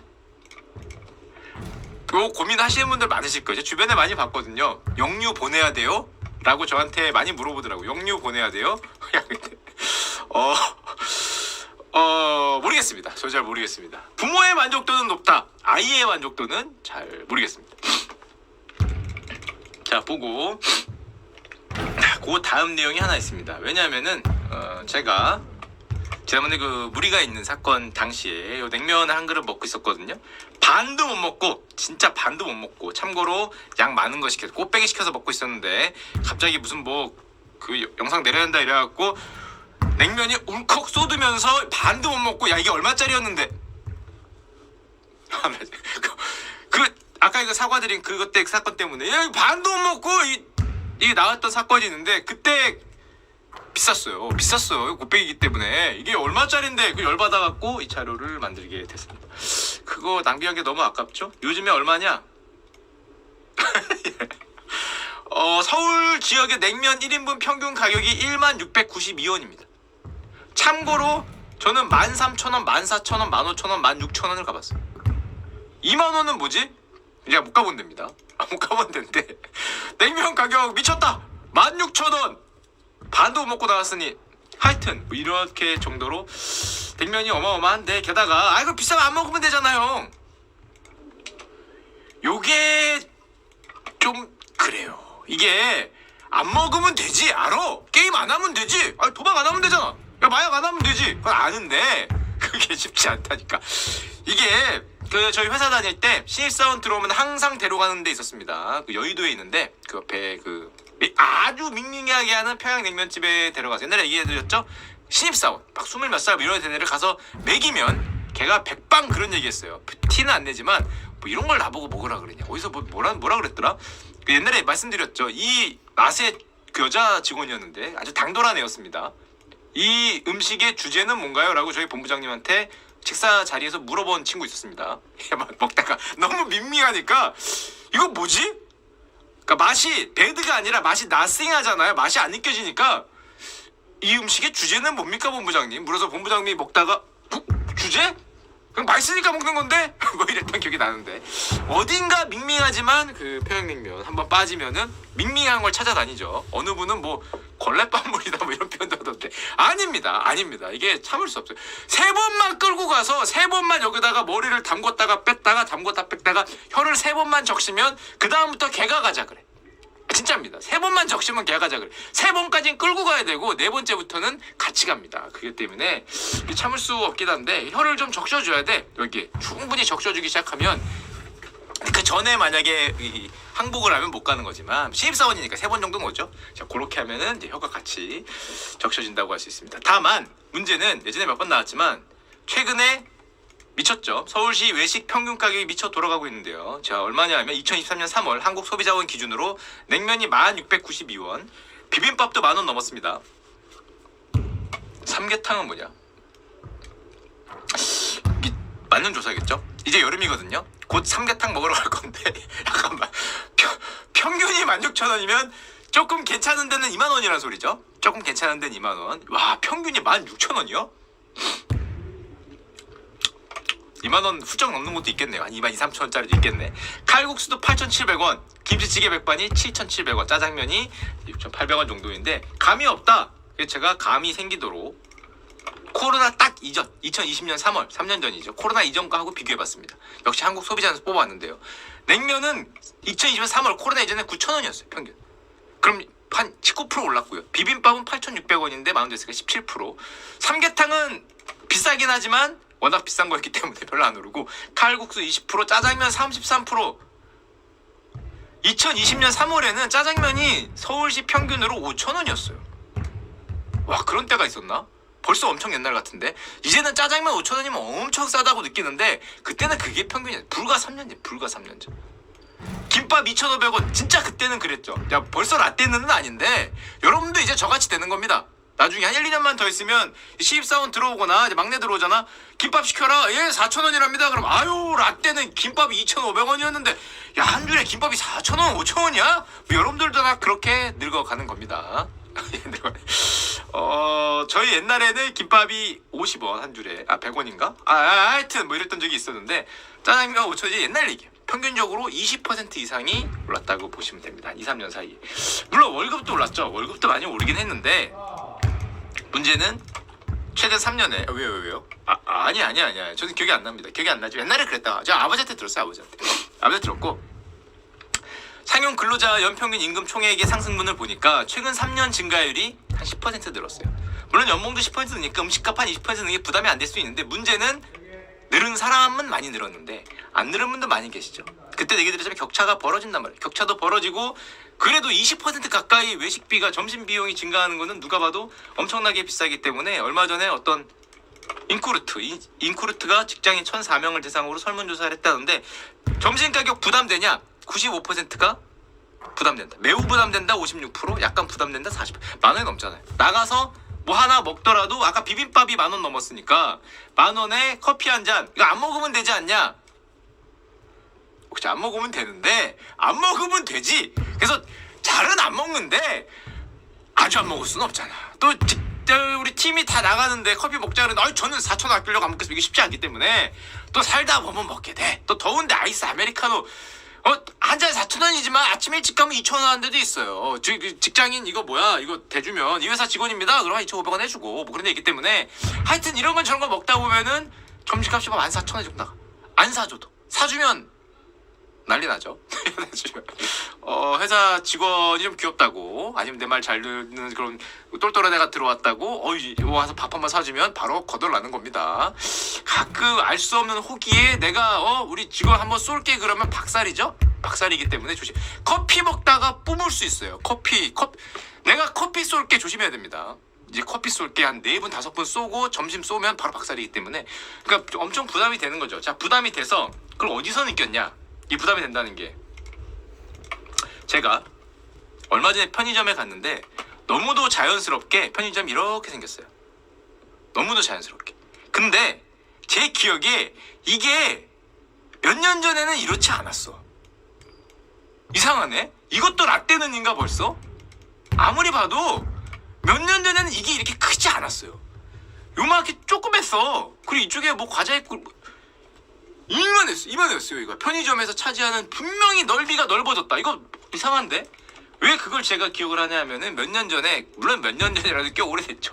5, 6년 된 것 같긴 한데 슈카월드에서 일본 편의점 얘기한 적이 있었어요. 그때 일본 편의점에서 야 이런 도시락도 판대 여기는 야 여기 뭐 계란 도시락도 있고 제육도 도시락이 있다던데 막 이런 얘기하면서 우리 신기하다고 와 도시락을 여기서 먹는구나. 분명히 그때 그 주제로 여러분들하고 다들 신기하다 그랬어. 다들 제가 분명히 기억나요. 그때 2010 몇 년이지? 다들 신기하다고. 일본 편의점에는 온갖 도시락을 다 판다고. 와 일본 도시락 문화 대단합니다. 뭐 이랬던 기억이 있는데 그게 우리였죠. 잠깐만. 신기할 필요 없었습니다. 조금 있으면 미래에서 왔는데 그렇게 됩니다. 그렇게 되고 똑같이 되고요. 물론 이게 가격 오른 것도 있지만 1인 가구 비중 는 것도 있죠. 1인 가구 비중이 지금 더 속도가 가파르게 되고 있죠. 이렇게 되고 있기 때문에 지금 33%가 이미 넘어가고 있다 이런 것도 있고 편의점 도시락 시장이 누가 봐도 엄청나게 커지고 있죠. 그걸 왜 아냐면은 옛날에는 편의점 도시락 브랜드라는 거를 몰랐어요. 무슨 편의점 만두 있었네. 고향만두. 아니 고향만두 말고는 뭔 놈의 도시락이 운전하다가 세워서 들어가면은 뭐 대표 먹는 거 라면 아니면 만두였지. 근데 요즘에는 전 국민이 아는 연예인분들이 도시락 모델입니다. 백종원 선생님, 김혜자 선생님, 주현영 씨 이래갖고 뭐 게다가 이게 무지하게 잘 팔린다고 이거 저 신문에서 봤는데 신문에서 기사를 갖고 오면은 주현영 도시락 한 달 만에 250만 개, 김혜자 도시락 2달 만에 300만 개, 백종원 도시락 100만 부럽습니다. 일단 이 모델료가 아마 뭐 연계돼서 뭐가 있지 않을까 생각이 약간 드는데 없을 수도 있지만 하여튼 뭐 대단하지 않나. 정말 편의점 도시락 시장이 요것도 있죠. 제가 최근 자료는 못 찾았는데 보시면 2013년에만 해도 700억대 뭐 이랬대요. 지금은 2019년이니까 이것도 옛날 얘기야. 코로나 전에 4,500억이면 지금 아마 이렇게 돼 있겠죠. 이렇게 돼 있는데 뭐 옛날하고 비교하면 거의 10배 가까이 늘지 않았을까. 불과 몇 년 사이에 확 뛴 그런 모습이라고 할 수 있고 이런 것도 이제 따라가는구나. 걔네들은 왜 그랬나 그때 생각했는데 경험해보니까 야 우리가 똑같네. 그러면 만약에 정말 그런 식으로 해서 따라간다면 일본에 굉장히 독특한 문화가 하나 더 있습니다. 요 얘기를 하는 이유는 요 얘기를 하고 또 한 5년에서 7년 뒤에는 다시 슈카월드 할 때 우리가 분명히 이때 이거 보고 신기하다 그랬는데 여러분들도 그러고 있네요 라고 얘기할 가능성이 있을 것 같아서 없을 수도 있지만 뭐냐 우리가 항상 일본 일본 뭐 여성분하고 결혼한 친구나 아니면 일본인 한국인 부부가 되면 항상 신기하는 게 있어요. 뭐냐? 걔네들은 이런 걸 만들어줘. 엄마의 사랑이래. 뭐야 이게 희한하게 캐릭터로 뭔가를 만들죠. 그래서 전 처음에 무슨 생각을 했냐면 일본 분들은 진짜 캐릭터를 좋아하는구나. 야 무슨 도시락을 만들어도 캐릭터로 만드냐? 뭐 도라에몽도 만들어요. 그래서 뭐 별게 다 만들어서 와 이거를 벤또라 그럽니다. 일본에 벤또 문화라고 한다는데 저도 뭐 찾아봐서 아는 거예요. 뭐 보지 못했으니까. 도시락 문화가 있는데 대단히 캐릭터로 만들어요. 그래서 이걸 보면서 엄마의 사랑을 아이들한테 이렇게 주는 거구나. 예쁜 도시락 이렇게 생각을 했죠. 자 그런데 그래서 이거 도시락에 이렇게 많은 품을 들이는 이유가 뭡니까? 그냥 도시락 주면 되지 무슨 캐릭터를 만들고 이거 하나하나 만들어. 도시락 만드는 일은 엄마의 가장 중요한 일이다라고 생각을 한다. 일본 사람들 어떤 블로그에서 갖고 온 거예요. 신문 기사에서 갖고 온 거예요. 혹시라도 우리 아이가 도시락 때문에 기죽지 않을까? 아니 내가 만드는 거야. 야 이거 진짜 혹시라도 약간 비교되는 글도 있으니까 평판도 있고 또 엄마의 사랑도 느끼고 이러면 좋으니까 이러면 사랑도 느끼고 예쁘잖아. 다 좋다. 그런데 일본도 급식을 합니다. 근데 왜 저렇게 도시락 문화가 있지? 일본의 도시락은 성인용 시장이 훨씬 큽니다. 우리 집사람이 뭐 아니면 우리 남편이 일본인인데 뭐 해주더라. 원래 그래. 일본에서는 50억 개의 도시락이 집에서 만들어지는데 매년 70%가 성인용이다. 아 잠깐만. 내 거였어? 야 내 거였니? 집에 가서 부장님 밥 먹겠습니다. 도시락을 했는데 자네는 오늘 도라에몽이구만. 부장님은 키티예요? 야 이러면서 먹인다는 거죠. 야 부장님 뭐 그 말이네. 뭐 그쵸 좀 말 달리고 있으니까 뭐 그러면서 자네는 건담인가 뭐 이러면서 먹을 수 있다는 건데 그렇진 않겠지만 물론 어른 거는 뭐 이렇게 안 해주겠죠. 이건 자기 애들은 하겠지만 하여튼 뭐 성향에 따라서 할 수도 있다고 보시면 되고. 그럼 뭔데 근데 왜 도시락을 70%가 성인용이야? 놀랍게도 일본에서 도시락은 사무실 점심 식사로 널리 이용된다. 와, 본 적이 없는데 거의 집에서 도시락 제가 회사 다닐 때 몇 년 전입니까? 벌써 5, 6년 아니면 10년 전에 사무실 점심 식사로 집에서 도시락을 싸오는 분은 건강이 좀 문제가 있는 분들 뭐 그런 분들 당뇨나 아니면 뭐 특별한 그게 아니면 본 적이 없거든요. 우리는 점심 식사를 같이 나가서 먹는 게 화합이고 문화고 같이 대화를 하고 인맥을 만드는 자리고 밥도 혼자 안 먹고 같이 먹고 점심 식사를 없으면 잡고 술자리도 어떻게든 잡아서 이렇게 웅차웅차 우와 하는 뭐 이건데 여긴 그렇지 않다는 거죠. 대부분 사무실 점식사로 널리 이용된다. 더 저렴하고 더 건강한 식단이라고 생각을 한다. 그래서 보면 일본의 설문조사라는데 이것도 신문에서 갖고 왔습니다. 31.5%의 남성이 직장 다니는 남성이 파트너 또는 자신이 싸온 점심 도시락을 먹는다. 25.6%는 편의점이나 전문점에서 도시락을 사 먹는다. 합치면 57%의 남성이 왜냐면 여성도 있는데 숫자는 남자가 좀 높아요. 둘 다 가져오진 않았습니다. 도시락을 먹는다. 우리처럼 나가서 먹는 비중이 24.8%. 야 우리는 이거 조사하면 70%가 나가서 먹는다 할 것 같은데 회사밥이거나 70%가 회사밥이거나 나가서 먹잖아요. 회사 주변에서 식당에서 아닌가? 저 때는 분명히 그랬거든요. 나가서 약속을 잡아서 같이 먹고 그 다음에 항상 머릿속으로 생각을 해줘. 제가 위인가 내가 위인가? 중요합니다. 왜냐? 이걸 내가 긁어야 되냐?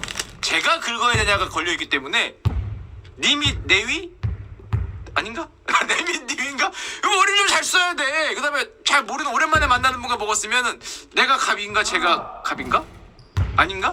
아니야 내가 긁어야 되나? 뭐 이걸 약간 생각을 하는 문화가 있죠. 둘이 먹었는데 사장님 27,000원입니다. 근데 13,500원씩 나와주세요. 요즘 이렇게 많이 하지. 맨날 잘 안 했기 때문에 그걸 좀 고민하는 문화가 있는데 여기는 50% 이상이 도시락을 싸와서 먹는 문화가 있다. 그러면 너무 불편할 것 같은데 사무실 밥을 어디서 먹고 사 먹는 게 빠르지. 그거 언제 도시락을 하고 있어.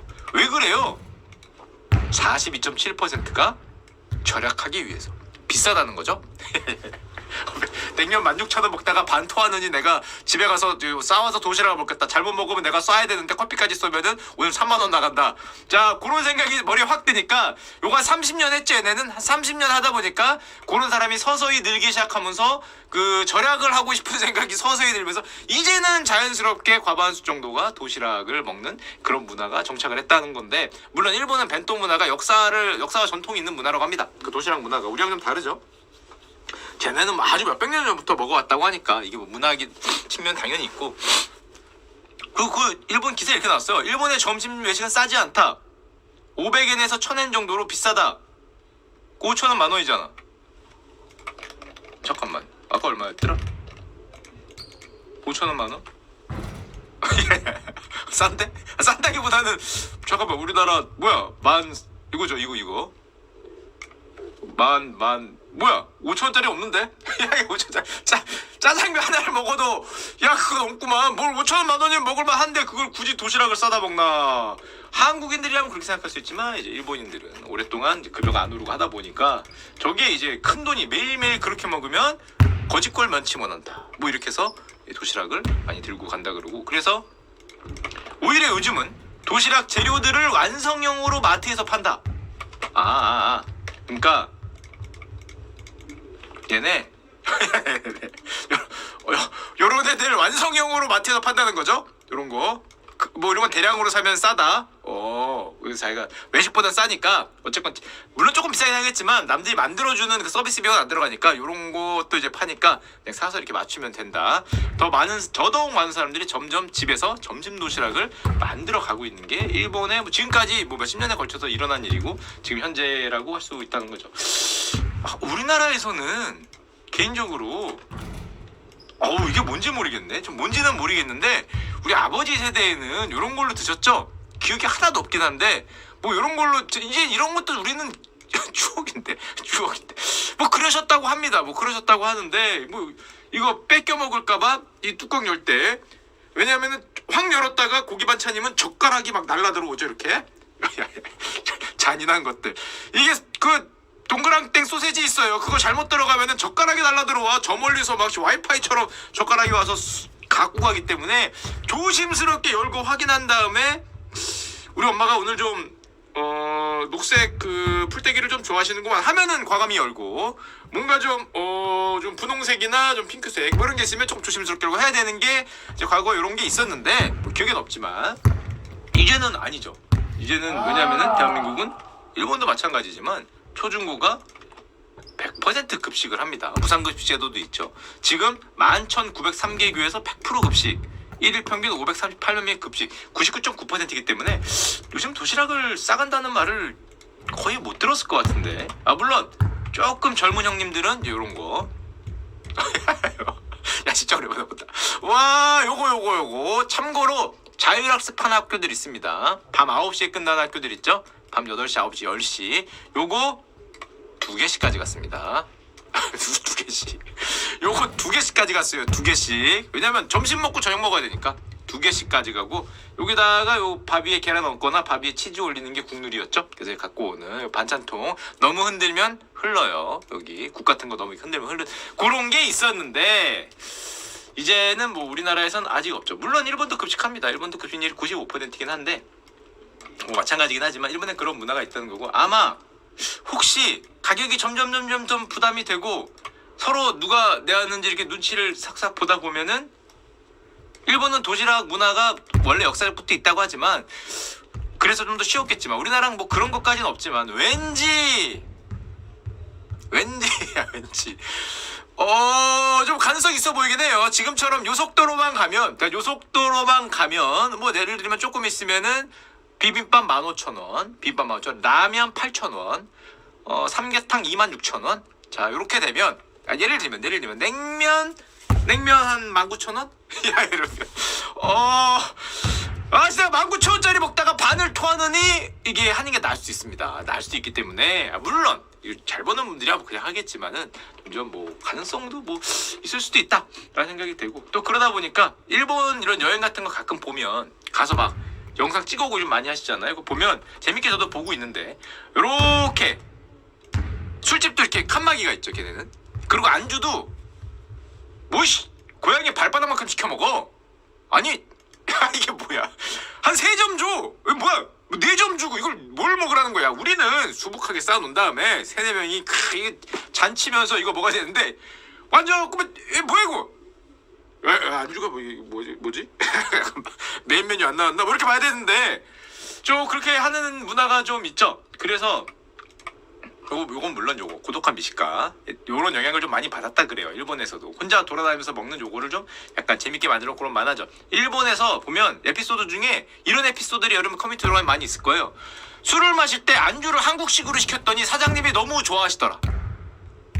처음에는 불친절하고 나 쳐다보지도 하고 썰고 계셨는데 갑자기 이놈이 앉더니 이거요 뭐야 이만큼밖에 안 주네 이거요 저거요 하고 많이 시키니까 갑자기 옆에서 손님 또 뭐가 필요하십니까? 문어요 하고 썰고 주고 도미요 하고 썰고 주고 뭐 계속 옆에서 갈 때까지 너무 좋아하시던 이런 에피소드가 많은데 일본은 그렇지 않죠. 신기하죠. 혼자 먹고 이만큼 먹고 뭐 부어라 마셔라 이게 잘 없죠. 뭐 그런 문화가 있는데 아마 우리도 잘못하면 뭐 그렇게 될 수가 있는 거예요. 부담이 되니까 그 친구들도 그렇게 하겠죠. 게다가 일본이 뭐 이것까지 얘기할 필요 없는데 거의 다 끝났습니다. 뭐 가성비 문화가 생기면서 신기한 건 아니죠. 대부분의 나라가 백화점 문화가 쇠퇴했어요.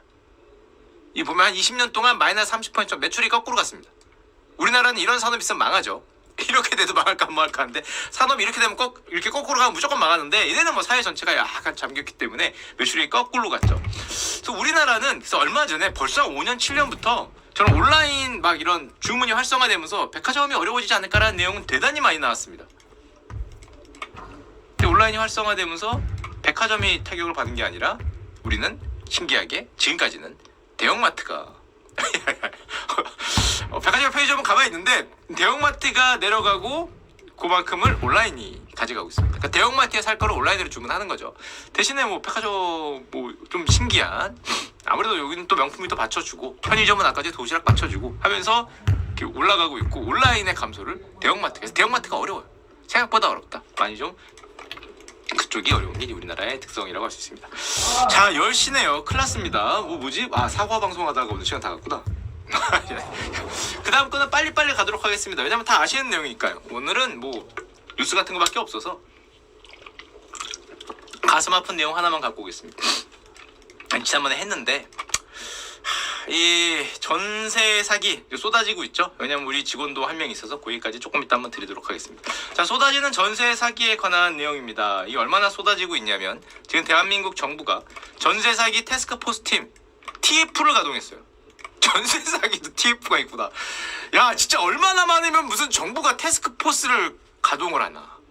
이게 사기잖아. 뭐 예를 들면 주식 사기 TF 가동. 물론 다 사기는 아니죠. 전세 가격이 하락하면서 투자 실패가 있긴 한데 사기꾼들도 있으니까 대놓고 속이는 거.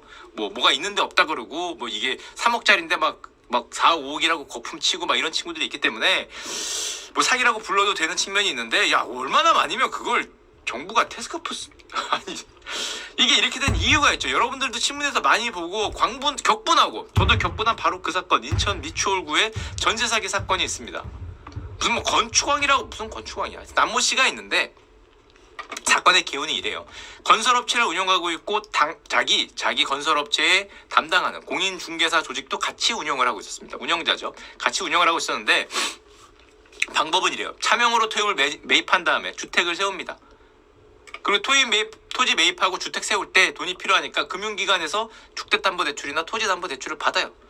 그 다음에 주택 전세 계약을 합니다. 물론 많은 분들은 아니 여기 이 저당권이 잡혀 있는데 대출이 되는데 왜 거기를 전세 계약하냐 라고 얘기를 하지만 실제 살다 보면은 그 공인중개사가 야 전혀 문제가 없고 이거 대기업 거야 거의 엄청나게 큰 법인이 갖고 있고 오히려 안전해.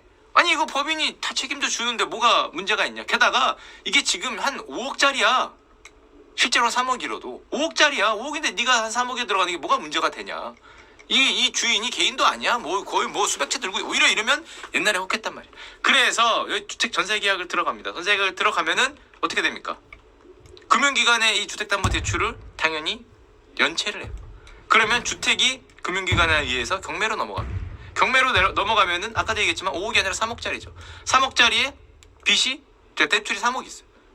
퉁치면 게다가 3억이 경매라면 한 2억 5천 되죠. 2억 이렇단 말이에요. 그러면은 전세금이 미반환이 되는데 내가 받을 수 있는 돈은 0이 되는 겁니다. 물론 채권은 있죠. 이 남모 씨에 대한 아니면 그 법인에 대한 채권은 있는데 감옥 가 계시는데 어떻게 받을 거야? 감옥 가서 배를 째고 누워 계시는 걸 내가 배를 찔 수가 없기 때문에 결국에 나는 채권만 손에 있고 전세금 미반 안 되고, 게다가 더 큰 문제가 저기 경매가 되면 어떻게 돼요? 내일이라고 생각해보면 실제로 새로운 주인이 옵니다. 새로운 주인이 오면 어떻게 돼야 됩니까? 나는 집에서 나와야 돼. 집에 나와야 되는 게 뭐냐? 집에서 나오면 전세보증금이 없어졌잖아. 채무로만 있어. 채무로만, 채권으로만. 근데 이게 뭐야 이게? 사실상 뭐 없는 거죠. 가서 배를 뗄 수가 없으니까. 없다는데, 없다고 누워서 지금 감옥 가 계시는데, 그러면 강제 퇴거예요. 받을 길도 없고 내 전세보증금 수천만 원이 게다가 이게 내 돈이면 또 상관이 그나마 좀 적어요. 근데 이거 대출 받았어. 전세 내려고 한 7천만 원 대출 받아서 들어왔단 말이야. 그 은행에 나한테 돈 달라 그래. 게다가 뭐 압류 들어오고, 은행은 은행대로 내가 신용불량자가 돼. 거기서 뭐 이자 내라 그러고 돈 내라 그러고, 나는 다른 집으로 가야 되는데 다른 집으로 가기는커녕 은행에 빚이 남아있기 때문에 이 빚 부담이 또 엄청나게 크게 느껴지게 됩니다. 또 방금 말씀드렸듯이 방금 인천 미추홀구 사건 같은 경우는 금융기관에 근저당이 대거 설정이 돼 있었기 때문에 기존의 과거의 전세 사기는 매매가보다 높게 전세가를 잡은 다음에 속임수를 썼는데, 여기는 근저당이 금융기관이 먼저 우선 면제를 받다 보니까 임차인의 전세 보증금이 이제 고스란히 이제 날아가게 되고, 물론 이게 어떤 분이 이렇게 얘기할 수도 있고, 사기는 아니고 투자 실패 아니냐, 그 사람이 그 돈을 투자한다 왜 속냐 라고 얘기를 하는데, 그게 막상 집 구하기 급하고 이 집이 괜찮아 누구나 다 한다 그러고 아무 문제 없어 보이고 뭐 큰 갭의 물건이라 그러고 보장한다 뭐 이런 말을 하면 이게 쉽지 않습니다. 쉽지 않아. 나중에 터지고 보면 쉬운 것 같지. 야, 그 주식 왜 샀어? 이렇게 빠지던데. 아니, 야 잠깐만, 야 여기서는 그렇게 안 보였어. 여기선 이럴 줄 알았지. 야 누가 그럴 줄 알았나? 이게 있기 때문에 조심을 한다 그래도 사실은 정말 쉽지 않다고 할 수 있고, 게다가 이게 뭐 혹시라도 그냥 기업이 잘못해서 투자 실패가 된 거 아니냐, 이번에 보니까 여기는 사기범이라는 표현을 썼는데 2479세대래. 아니 뭐 한 개, 두 개의 집을 갖고 있다가 그러면은 그 집주인이 어려워져서 그럴 수는 있죠. 집 가격이 떨어지니까 집주인도 어려워지고 임차인도 다 같이 어려워져서 둘 다 어려워져서 그럴 수 있는데 2479세대를 했다면은 이거는 진짜 조직적으로 뭘 한 거잖아요. 그러면은 그렇게 위험하게 했으면 또 안 됐지.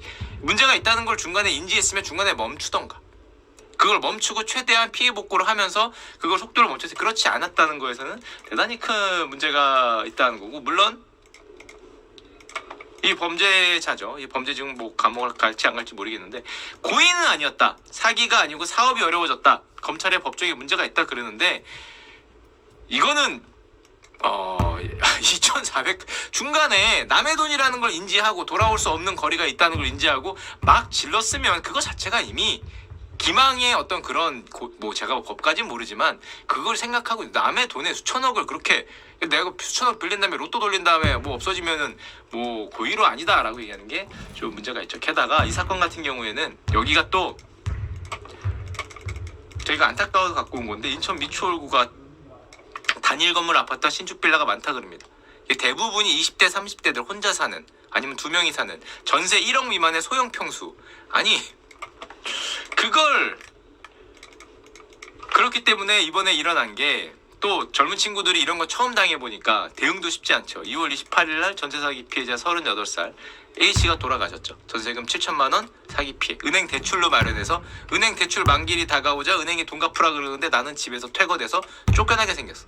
내 집이 순식간에 없어지고 은행 대출만 남아있는 그런 상황이 됐다고 하죠. 내 돈이 없어진 게 문제가 아니라 대출까지도 떠안아야 되는 그런 일이 됐고, 4월 14일은 연쇄적으로 발생하는데 이제 26살 임모씨, 이게 우리나라에서 되게 반향을 줬죠.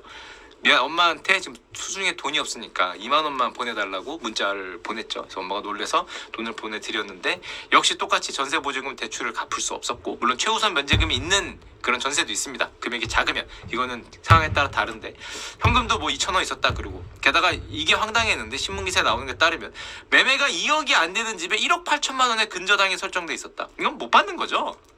어떻게 받을 거야? 경매 들어가면 뭐 잘해야 1억 뭐 6천, 뭐 1억 7, 8천, 잘못하면 1억 5천을 받을 텐데, 이거는 뭐 못 받는 거나, 또 이거를 계약을 하게 만든 뭐 그놈들이 이게 문제가 크죠. 이게 뭐 말도 안 되는 계약 사건이라고 할 수 있고 매매가 2억이 안 되는 것도 본인은 몰랐을 가능성이 굉장히 크지 않을까 생각을 합니다. 뭐 3, 4억이라고 듣고 갈 가능성이 굉장히 크지 않을까 생각이 되고 연쇄적으로 4월 17일 날 이제 31세 또 박모 씨도 돌아가지 경제적으로 힘들다. 역시 보증금 9천만 원이 없어지면서 대출 압박을 뭐 받으시는 뭐 그런 게 되니까 우리나라가 격분했죠. 아니 장난치냐고 쟤는 뭐 그거 뭐 지를 대로 지르고 돈 어디로 빼돌렸는지도 사실 모르는데 저렇게 젊은 친구들이 뭐 갖고 있는 돈 다 날리고 뭐 저런 어떤 그런 걸 하니까 이렇게 뭐 우리나라도 굉장히 격분을 했고 정부도 지금 뭐 태스크포스를 지금 뭐 만들고 있다라고 보시면 되는데 중간에 나온 최우선 변제권이라는 게 있는데 이거는 도시와 지역에 따라 약간 다른데 전세 금액이 굉장히 소액일 경우에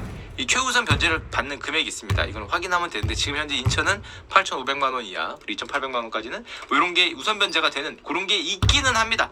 있긴 하지만 전체 금액을 보장하는 것도 아니죠. 그 중에 소액이기 때문에 또 정부가 이번에 또 문제가 된 거는 현재 나와 있는 인천 미추홀구의 경매 물건이 1,500건이다. 이 말인즉슨 낙찰이 되면은 집에 나와야 되는 사람이 최소 1,500명이 있는 거죠.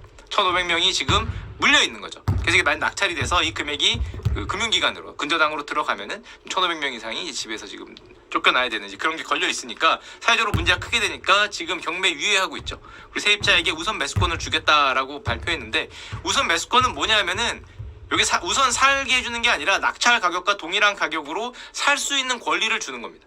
그러니까 예를 들면 2억짜리인데 근저당이 1억 8천 돼서 판매가 경매했던 1억 6천에 나갔다. 그럼 내 전세 보증금을 돌려주는 게 아니라 너도 1억 6천 주면은 거기 살 수 있는 권리라고 하는데 지금 돈 뜯겼는데 지금 빚이 얼마인데 1억 6천을 또 대출을 어떻게 빌려요? 청년들이.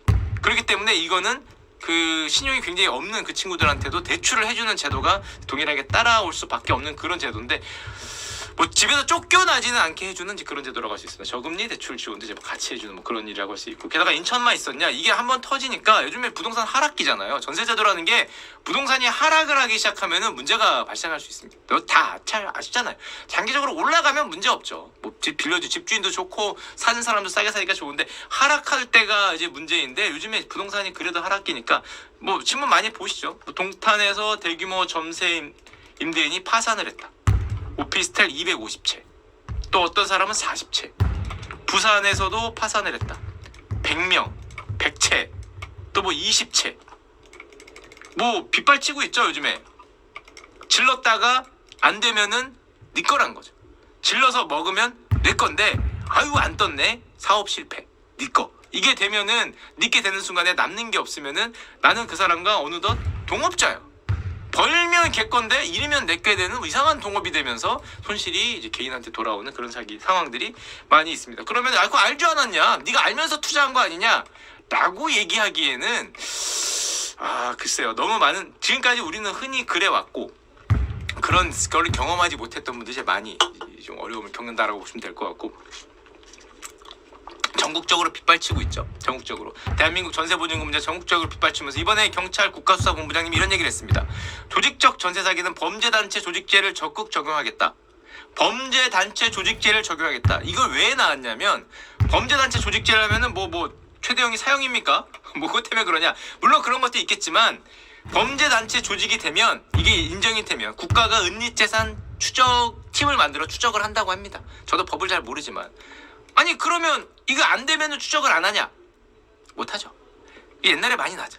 일반 사기 사건에서는 은닉재산 추적을 정부가 일일이 다 해주기는 사기 사건도 너무 많고 저놈이 1,000만 원 어디다 숨겼는지 1억 어디다 숨겼는지 더 땅 파면 나오는 거 아닌지를 일일이 추적하기 쉽지 않아요. 그러니까 얘네 추징금 뭐 아니면 벌금 아니면 얼마 물어줘라 손해배상 청구가 나오는데 얘가 없다 그러면은 방법이 없는 경우가 많기 때문에 사실 개인이 해야 되는 경우가 대단히 많은데 이런 조직적 범죄단체 조직죄를 하면 그나마 찾으려고 뭐 팀을 조직해서 해볼 수 있다. 뭐 그 정도라고 보시면 될 것 같습니다. 자 그리고 이건 뭐 지금 뭐 뉴스에서 보시니까 다 아실 텐데 사실 전세대조 얘기를 조금만 해보자면 전 잘 몰라요. 이거 교수님 거 의견을 가져온 겁니다. 교수님 성명을 좀 이따 말씀드릴게요.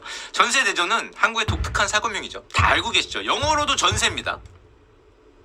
몰라요. 몰라요. 이런 제도를 모릅니다. 그러니까 설명을 해줘야 돼. 설명을. 내가 전세보증금을 내고 들어가서 그 집에 사는 거야 그러면은 항상 그렇게 물어봐요. 저도 물어봤는데 뭐라고 물어보냐면 그래? 그럼 렌트비는 얼마를 줘야 돼? 아니 안 줘. 아니 너가 그 집에 산다며. 그러면은 전세 내고 들어가네. 그럼 렌트비를 줘야 될 거 아니야. 그건 보증금이고 렌트는 얼마를 안 줘. 우리나라 렌트비가 0이야 그러면 야 코리아는 해분인가요? 진짜 그래요. 무슨 소리지? 계속 얘기해. 아니 렌트비를 안 주고 대신에 목돈을 줘. 그러면은 잘 이해를 못해요. 왜냐면 그게 없기 때문에 대부분의 나라에는 그냥 렌트죠. 월세로 살다가 그 집을 살 때는 은행에서 모기지론이라고 하는데 우리는 주담대 긴 거 초장기 주담대 모기지론을 활용해서 집을 구매합니다. 제가 이번에 알아보니까 그럼 우리나라는 왜 그런 제도가 생겼냐? 우리나라는 옛날에 자금이 부족하니까 은행보다 세입자한테 자금을 융통하는 사금융 방식이 더 활성화됐고 이게 아예 법률로 뭐 전세권 해서 그냥 민법에 꽝 박혔죠. 꽝 박히면서 전세제도가 독특하게 발달된 나라라고 할 수 있습니다. 그래서 다르죠. 외국인의 모기지론 이자를 지급하고 월세를 받으면서 퉁퉁. 그러니까 은행에다가 내가 이자를 주고 월세 사는 사람한테 월세를 받고 이 두 가지가 동시에 일어나야 되죠. 그래서 퉁퉁 치거나 월세가 조금 더 비싸면 조금 더 남는 건데 우리나라에서는 놀랍게도 집을 전세라면 이런 모든 과정이 없습니다. 현금이 이동하는 과정이 없어요. 그러니까 월세 같은 거 매달 놀랍게도 은행도 물론 은행에 내가 그거 있지만 세입자하고 이 소유자하고 돈이 이동을 안 해. 처음에만 이동을 하고. 정말 이걸 누가 그러던데 교수님이 그러던데 정말 효율적인 제도다. 얘네들은 은행에 매달 이자 못 내면 은행에서 그거 전화해서 너 왜 이자 내냐 안 내냐 그다음에 그 렌트하는 애한테 전화해서 너 오늘 월세 늦었네 왜 안 내냐 그다음에 걔가 월세를 내냐 안 내냐가 굉장히 스트레스를 받는 건데 우리나라 그런 거 없죠. 집주인한테 전화 한 번 안 걸어요. 2년간. 집 물세거나 그럴 때 빼고. 그럴 때 빼고. 못 박아도 되나요? 빼고는 집주인이 누군지도 몰라. 관심도 없어.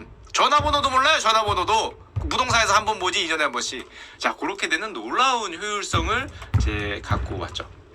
물론 차이는 있습니다. 여러분 너무 잘하니 이거 필요 없는데 차이는 있죠. 왜냐? 전세는 사금융이에요. 제한이 없어요.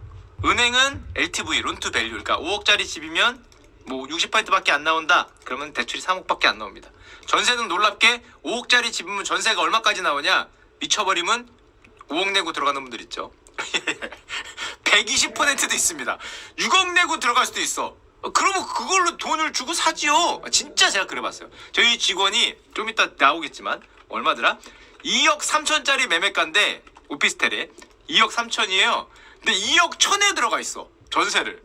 내가 그래서 물어봤어요. 아니 2억 3천 2억 1천이면 사지. 그랬더니 그걸 갖고 싶지는 않고 거기서 그냥 자고 회사를 다니고 싶지 그걸 가지면은 판매하고 뭐 이런 비용도 많이 들고 세금도 많이 들고 판매하고 사고 이거 나는 그냥 잠깐 월세처럼 들어가서 도서관처럼 이용하고 나오는 거니까 야 그래도 2억 3천에 2억 1천을 들어가면 하는 얘기를 잠깐 드렸지만 물론 이성적으로 그러지만 생각해보면 저거 샀다 팔았다 뭐 이거 나오고 들어가고 자체가 다 비용이기 때문에 어떻게 보면은 집주인이 물어줄 수만 있다면 효율적인 제도일 수도 있는 거죠.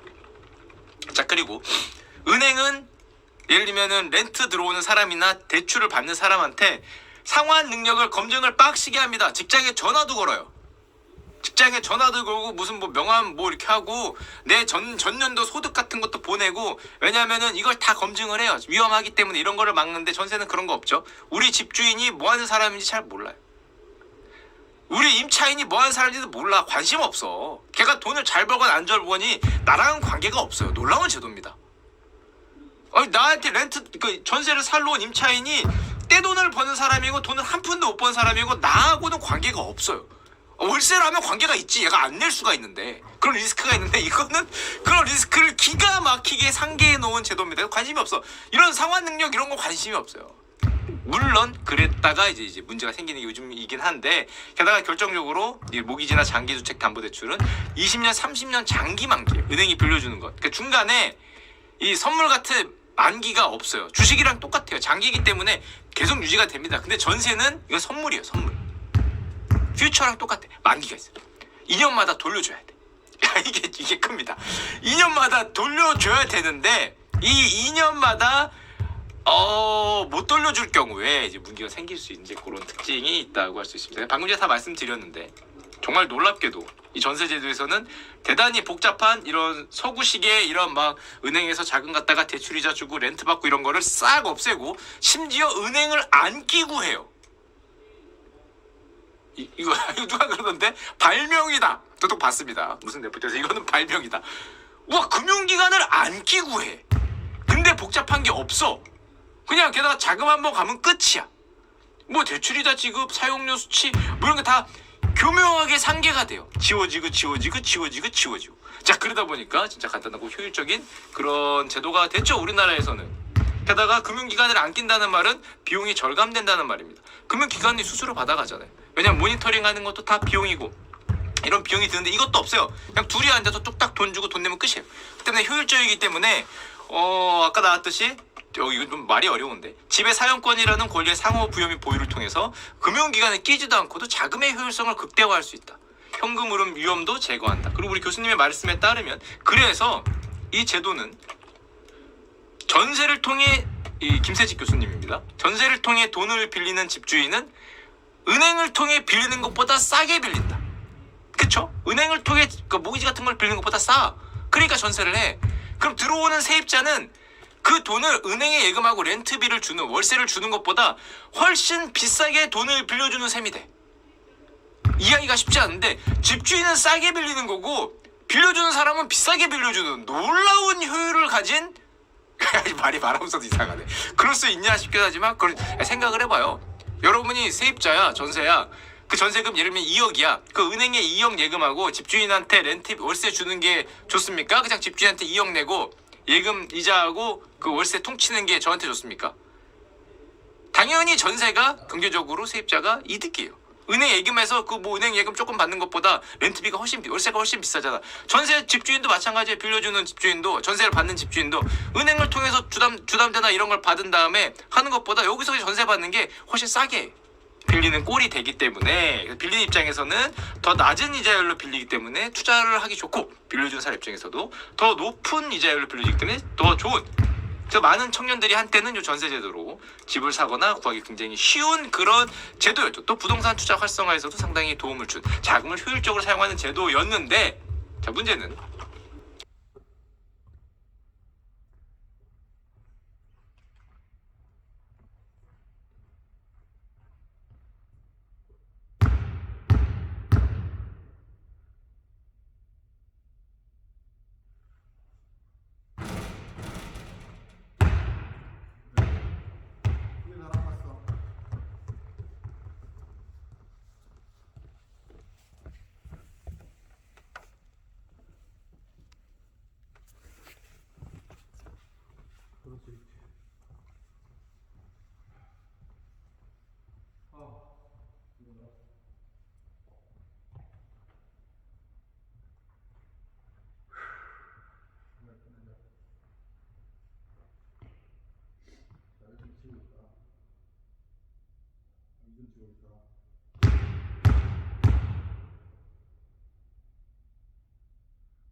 수고하셨습니다.